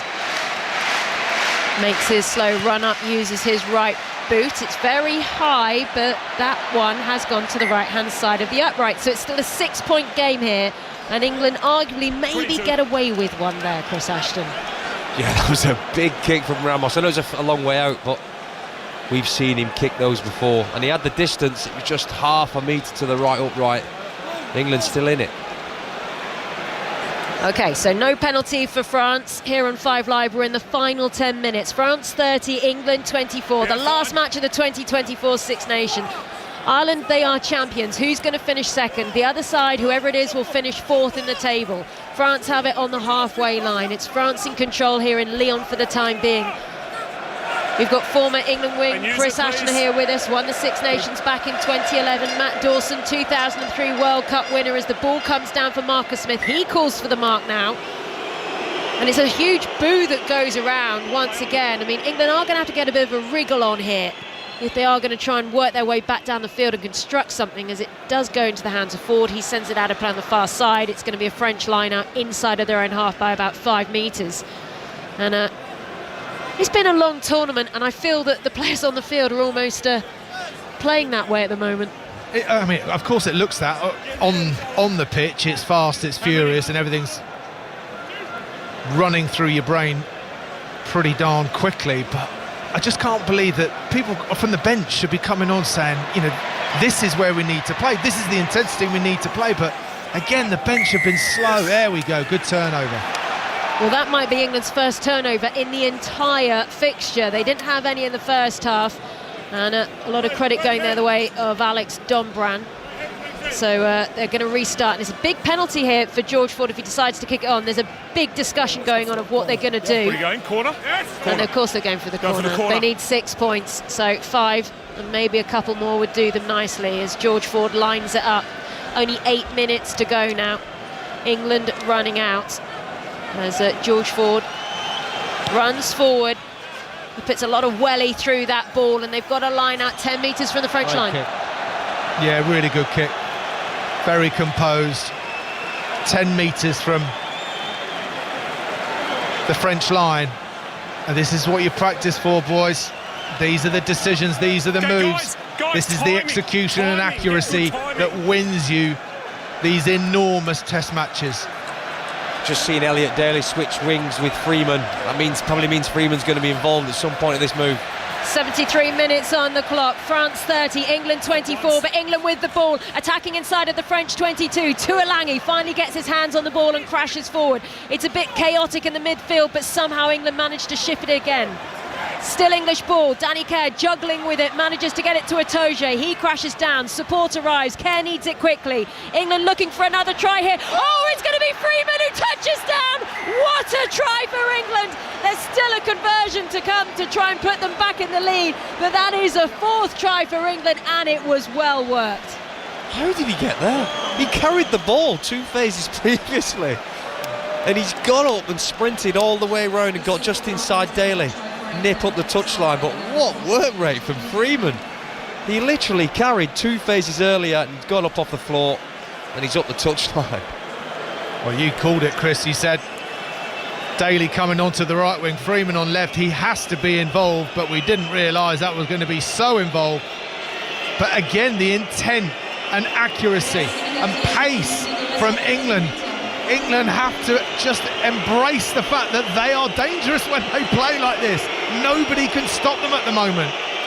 Listen to this French crowd, the reception for George Ford, the boos, the whistles. They know what happens if George Ford gets this. It means England back in the lead with 5 minutes on the clock.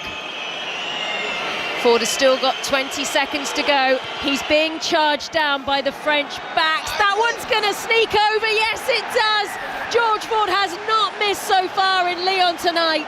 And it's England back in front. And we've got 5 minutes still to play. France 30, England 31. God, what a kick. Wrong side for a right-footed kicker on the touchline. Away you go, away from home.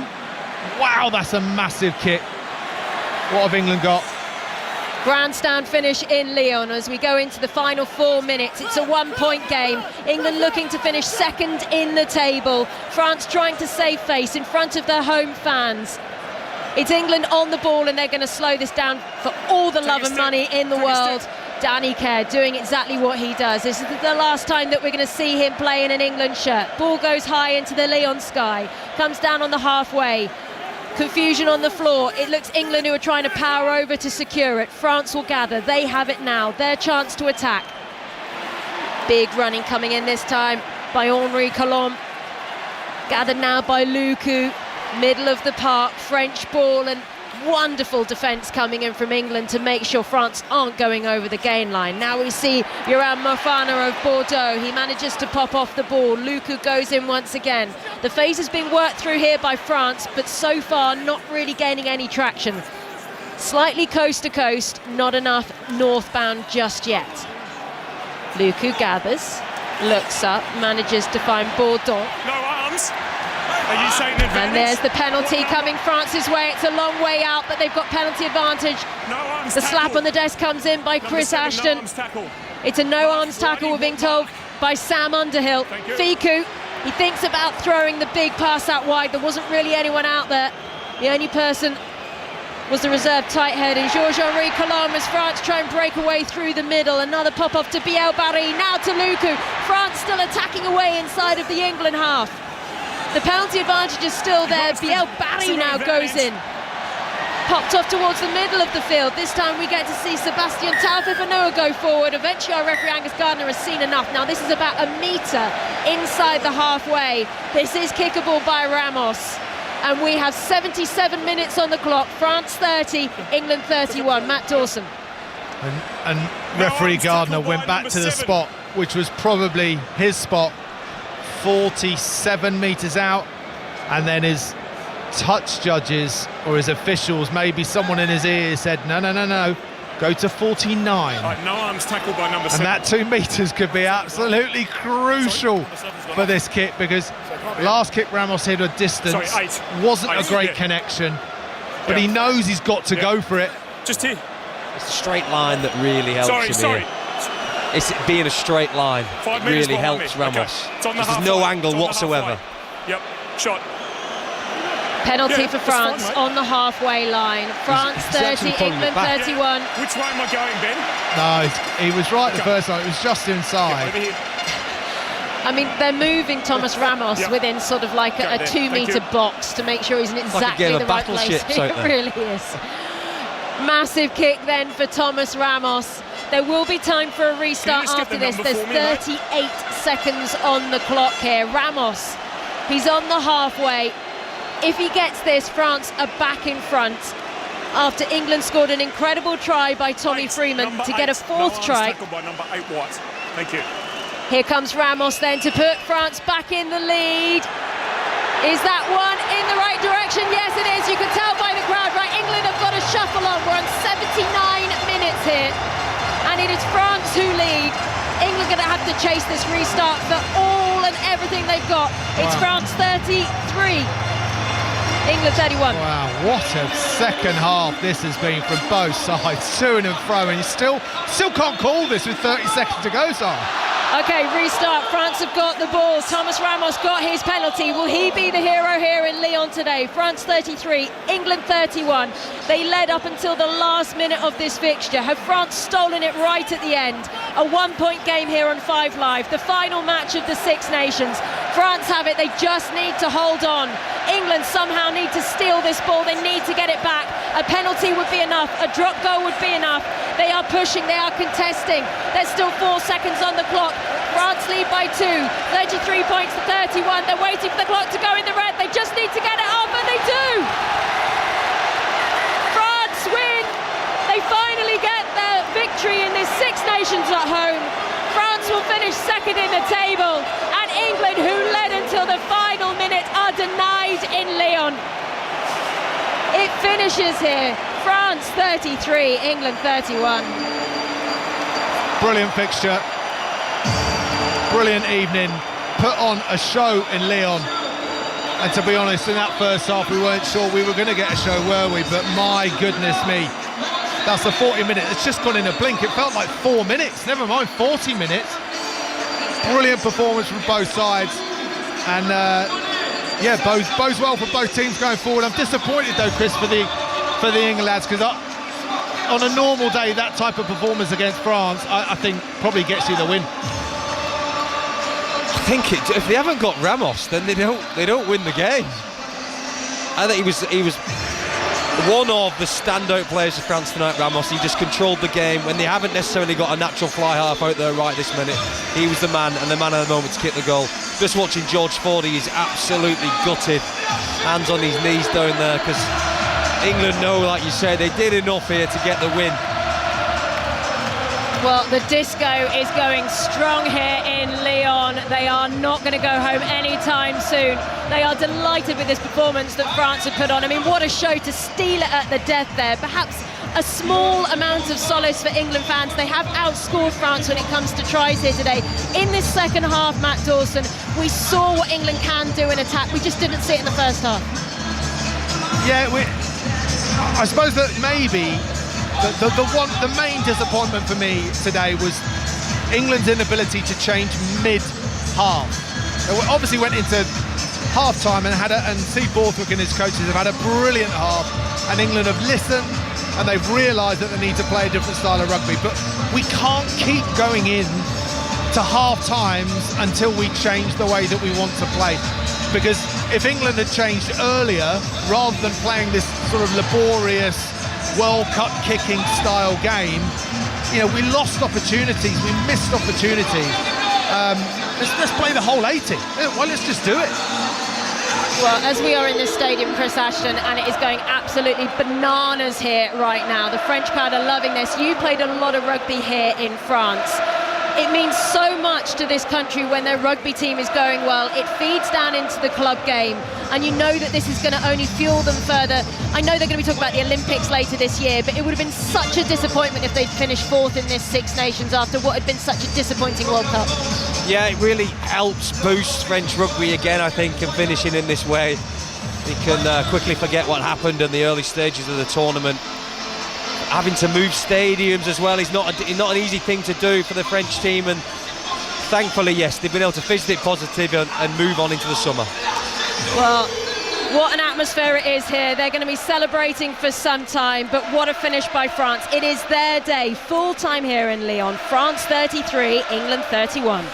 God bless the Six Nations Championship. What a truly fantastic game of rugby union to bring the curtain down on the Six Nations Championship of 2024.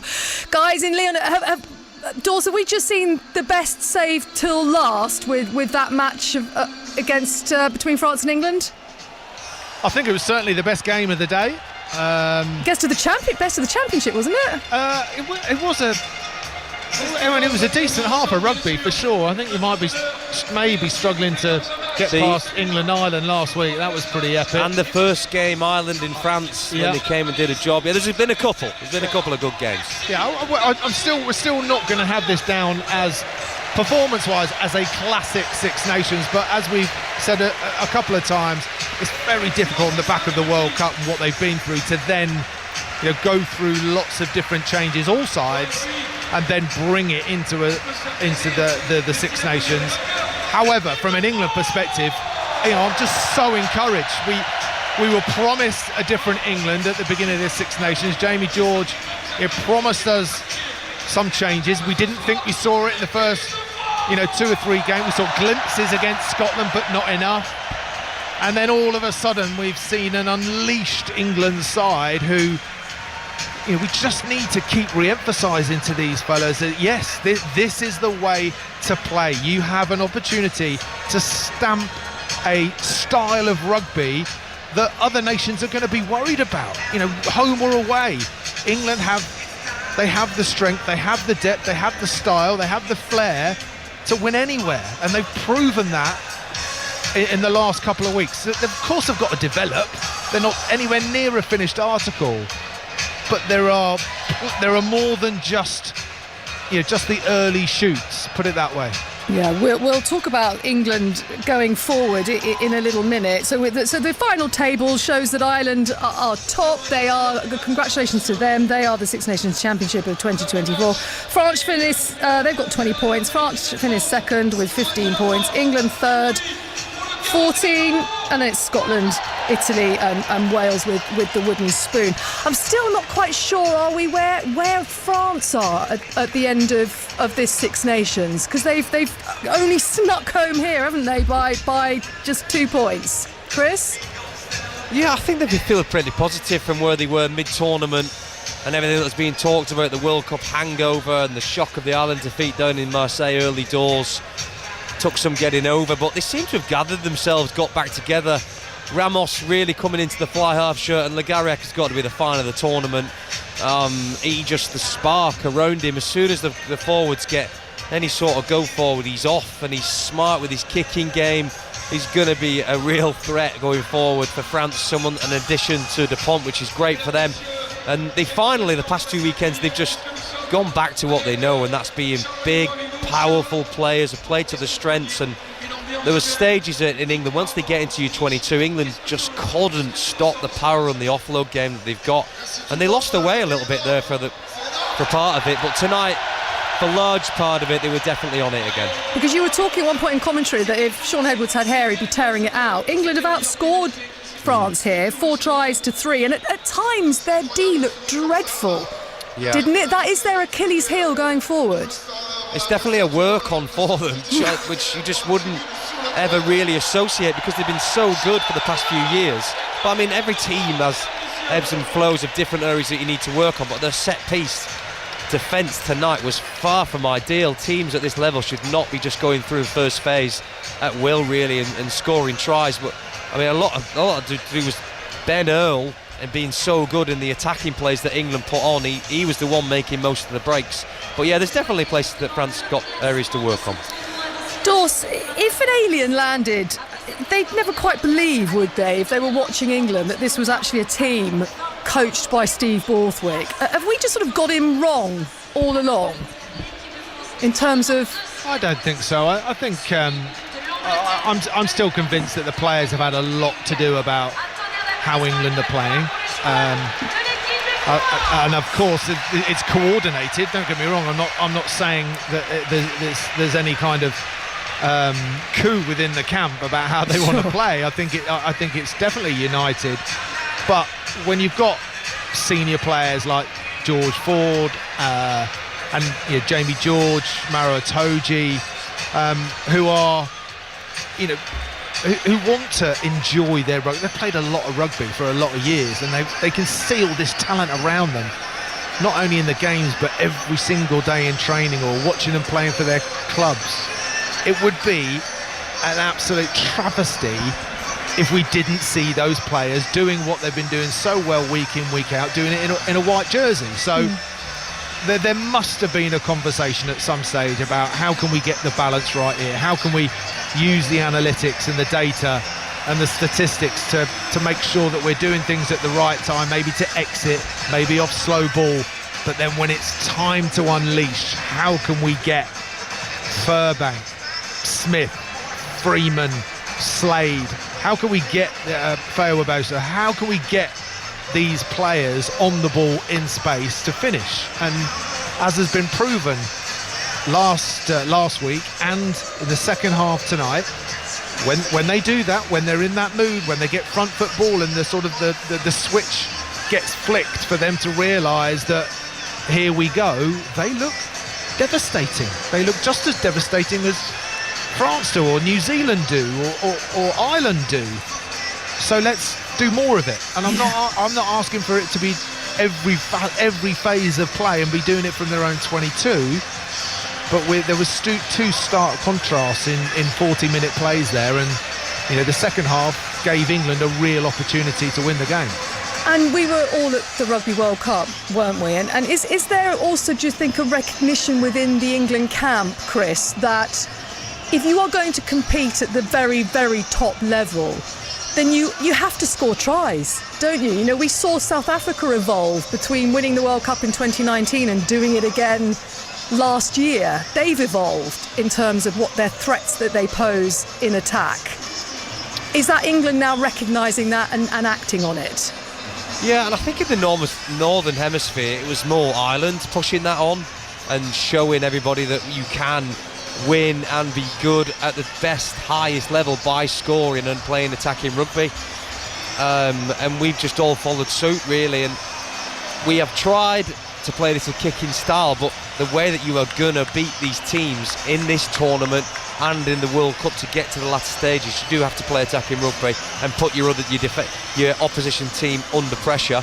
And I do really believe that the Scotland defeat was kind of the point where Steve's just let go a little bit and gone to the players and said, what do you feel we need to do? And they said, well, we need to do more attack. That's what we need to focus on more. It's what everybody feels, that we need to put our strengths onto the pitch instead of worrying about what the opposition's going to do. We need to play to beat them. That's definitely what the England did in the second half here.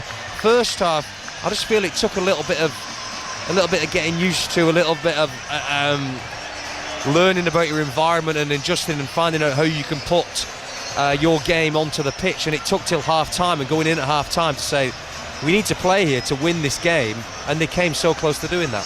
Some players during this course of the Six Nations for England have really stood up, haven't they? Ben Earl, Ollie Lawrence in that midfield. Ollie Chesham looks a bit like the heir apparent to Courtney Lawes at number 6. Matt, who has sort of stood up for you that you've gone, oh, hello? Yep, like the cut of your jib. Yeah, there have been plenty. I think you put Alex Mitchell in there as well, who looked very comfortable and will love playing this style of rugby. We've not seen anything of Alex Mitchell compared to what he's doing at Northampton. And if England carry on along this style of rugby, you are going to see more of Furbank, more of Alex Mitchell. I think the others you've mentioned there, George Martin, you've got to put in. Even though he's only been involved in these last couple of games, he's added a weight and grunt and sturdiness to this England side that all of a sudden Marrow can go about his business and just be great consistently. Ollie Chesham can play more from 6 and just genuinely do the things that he's really, really good at. It'd be interesting to see how we go with our front row selections. I think that's maybe one area we need to, step up's too harsh because the front rows have done well, but it's going to get tougher and tougher over the next few years. If you want to compete with South Africa, if you want to compete with France, with Ireland, you've got to start dominating in those scrummages. And maybe the props is an area that we just need to develop a touch. Chris, I've been on air with you several times where when we had in the armoury George Ford, Owen Farrell, Marcus Smith, we were always forever debating who plays at 10 for England. Is that, and I know Farrell's taken himself out of the picture, but is that debate being settled? Because Ford has been so good, hasn't he, during this championship? That little tap on, do you see it? That delicious little tap on that set up the try for Freeman. Yeah, I think it's just evolved in a different way. It had to go a different way because Owen stepped aside, so it gave people like Marcus, unfortunately he's not played too much in this tournament, but the 2 games that he has been involved in, he's had a real impact. I mean, he had to come on at 15. That's an added string to his bow that he comes on in a test match like this at 8 minutes in. I mean, it took a couple of minutes to get going and find his feet, but once he was into the game, to be able to do that in this atmosphere and score a try the way he did just adds more experience to the England. And George Ford, yes, was great last week. He was his goal kicking tonight was sensational. You need people like that around the squad just to lead, and he was captain after Jamie went off too, so there's enough experience in and around the team. And I think someone we didn't mention too was Tommy Freeman, who's been on the wing this whole tournament, and he's not looked out of place at all, so he could be settling there for the next few years, definitely. We missed Manny tonight, I thought, from last week, so it's exciting, there's a lot of players there to get excited about, that are young British players, all around 20, 21, 22 years old, so yeah, it looks good. One sort of final question on England before we sort of move ahead a little bit to Ireland and what they've achieved here in winning the championship. The next time we see England, they'll be playing Japan, Sara alluded to it, and then 2 tests against the All Blacks, particularly focusing in on New Zealand. Matt, does this look like now an England team to you that could go to New Zealand and be competitive? Yeah, I do. I think as long as they are competitive, they're going to be in with a chance. And there is no question, if England have the mindset and the players available to go down, fully armoured, fully prepped up, ready for what is ordinarily for England an impossible trip. They should be inspired by the way that the likes of Ireland have been down there and have used it as a real platform for going on to achieve some brilliant things. It's a great opportunity. They're going to land running, playing against Japan, and that's a great game to get going. And then we want to see. Eddie Jones, sorry, couldn't resist it, but it's coming.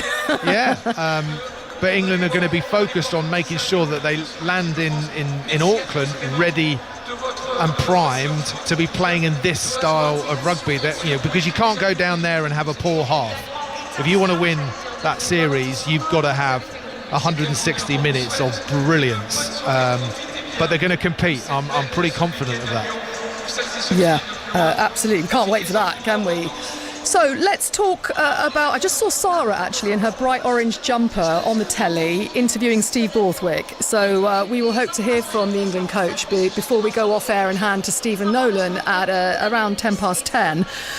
So Ireland, I'm just curious. We've still got Chris Ashton and Matt Dawson with us here on 5 Live Sport. Just, they've won the title, not the Slam this time as they did last year. Has the gap narrowed between Ireland and the rest, or are we seeing just a little bit of maybe Irish mental fatigue after the World Cup?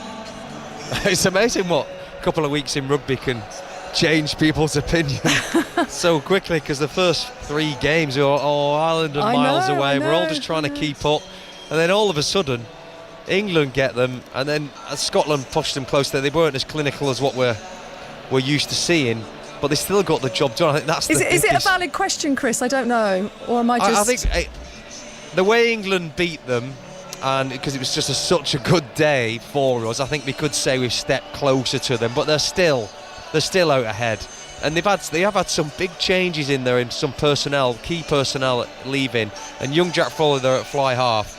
He's only got a handful of caps in, and they've had some injuries too. They had late injuries today. They've not got Mac Hansen on the wing, so there's been some change for them too. I think we're probably just brushing over that because they're so efficient and they've been like that for a good few years, but I still think they're the clear leaders at the moment. They're still the team to beat for you, Matt?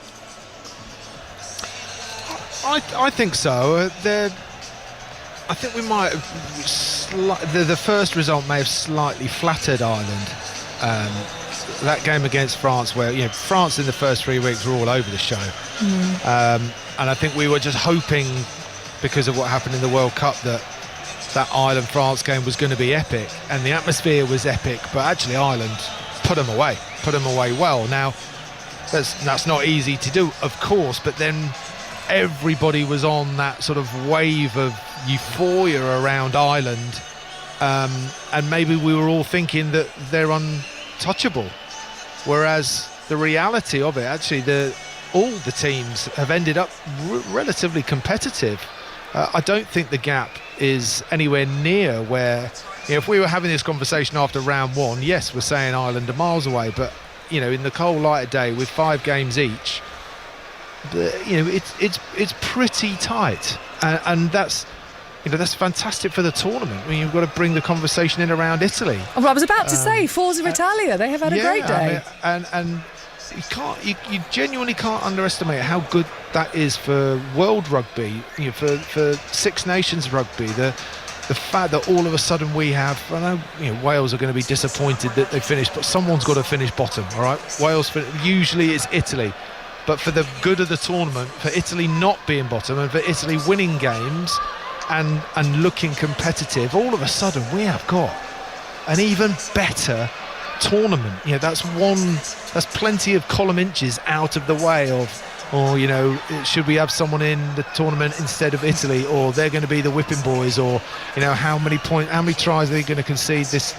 All that conversation is gone now, ready for next season. It's Italy beware, particularly when you go into Rome. It's a very different dynamic for the tournament as a whole, and that in itself, Sonia, helps with the value of the tournament and the media TV rights rights are up for grabs, and the corporate and the fan excitement, the fan engagement, and all the marketing that goes around that. It's so important because there's a bigger picture to be had around this game. So it's a massive step, a huge step in the right direction for us, and one that we should be grasping and talking very positively about to make sure that our game continues to prosper. Well, that's clearly one of your big takeaways from the Six Nations Championship. I want to talk about a couple of others in a minute, so I'll let you have time to think about what your biggest takeaway from the Six Nations might be, because now we're going to hear from the England coach, Steve Borthwick. Steve, not the result and not the way you would have wanted to end the Six Nations. What are your initial thoughts on the performance and the result? Well, I'm really disappointed for the players. They worked so hard. I was desperately wanted them to win. And disappointed for the supporters who have been magnificent again. What I'll say though is I'm immensely proud of the players have worked really hard to progress. And I think you can see the weight of the shirt on these players. It's starting to feel lighter with the support we get from our guys here in Lyon. So I'll say a big thank you to our England supporters. You had to weather an early storm. You had to fight your way back into the game. You outscored France 4-3. So you talk about progress. Those are some very, very positive signs to lean on. Yeah, and sometimes you have to just stay in the fight. And the boys did that. They did that really well. And I think you're starting to see that if we had one more opportunity there, that I think we'd have got that score. But I think ultimately we ran out of time. I think with a team that plays with that much fight, that much intensity, we never actually lose. We just run out of time. And unfortunately, we ran out of time tonight.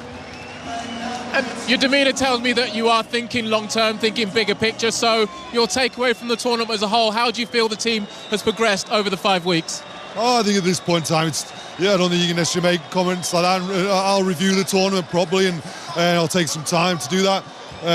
From my point of view, I'm proud of the players tonight. We're all disappointed we didn't get the win. We thought we'd come here and win. But what we've shown the last couple of weeks is we're starting competing with the top 4 teams again.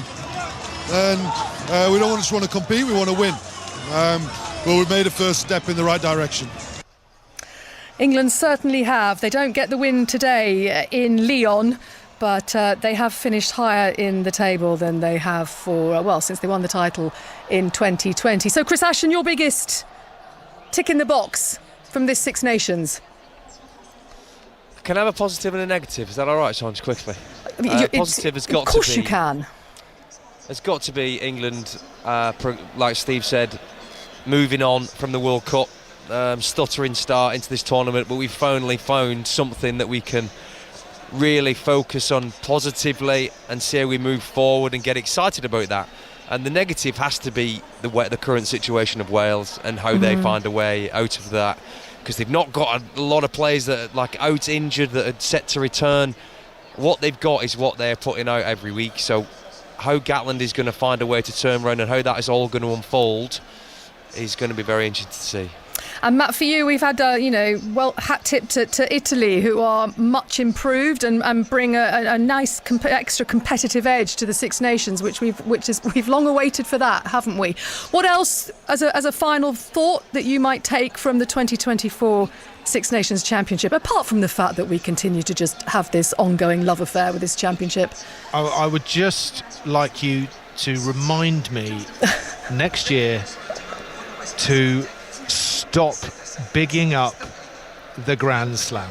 All right? It is not a given that someone is going to win the Grand Slam. That's Chris Jones's fault. Oh my goodness me! From the off, all the focus seems to be about someone winning a Grand Slam. This is a brilliant championship, and possibly the greatest rugby championship that there is. And to win it takes a monumental effort. Every single minute and moment of the game is intense in so many different ways, and we've got now plenty of teams who can compete for this championship, and maybe someone's lucky enough to win a Grand Slam. But that was my only little ick that I can mention, because even though the performances weren't maybe of years gone by, it still had all the romance and the passion and the highs and the lows of the Six Nations, and the surprises that year on year we know are always going to come. Well, we've got that noted at sort of coming up to 12 minutes past 10 on this final day, that's what you said, and we will play it back at the start of the championship in 2025. Just one thing, Matt, on the overall competitiveness of the tournament. 10 matches in this year's Six Nations decided by 4 points or fewer. That's got to be a good thing. Thank you very much to the team there in Lyon, Sara Orchard, and thanks guys, Matt Dawson and Chris Ashton. That was a fantastic way to bring down this year's Six Nations the curtain on this year's Six Nations Championship. Just time before we go to Stephen Nolan to nip to the golf. Ian Carter. It's been an absorbing third round here, and we have a change at the top of the leaderboard because Wyndham Clark has been reeled in by Xander Schauffele, who's 7 under par for the 14 holes that he's played. On the 15th now at 17 under par, 1 ahead of Wyndham Clark, who held a 4-stroke lead at the start of the day. The round of the day has come from Brian Harman, the Open Champion round in 64. He's in the clubhouse at 15 under par. Matt Fitzpatrick is fighting back. The Englishman's just birdied the 15th to get into the group at 11 under par alongside Scotty Scheffler, and Rory McIlroy had to settle for a 69 today. He's in a share of 12th place at 9 under par. We continue commentary on 5 Sports Extra. And we're not going to the tennis right now because Yannick Sinner and Carlos Alcaraz have got their feet up in the locker room because that men's semi-final at Indian Wells has been interrupted by rain. When it resumes, you can hear coverage with our team over on the BBC Sport website. That's another Six Nations Championship. Oh, I hate it when it comes to an end. It's over for another year on this St Patrick's Day weekend. It's congratulations to Ireland, who are the champions in 2024.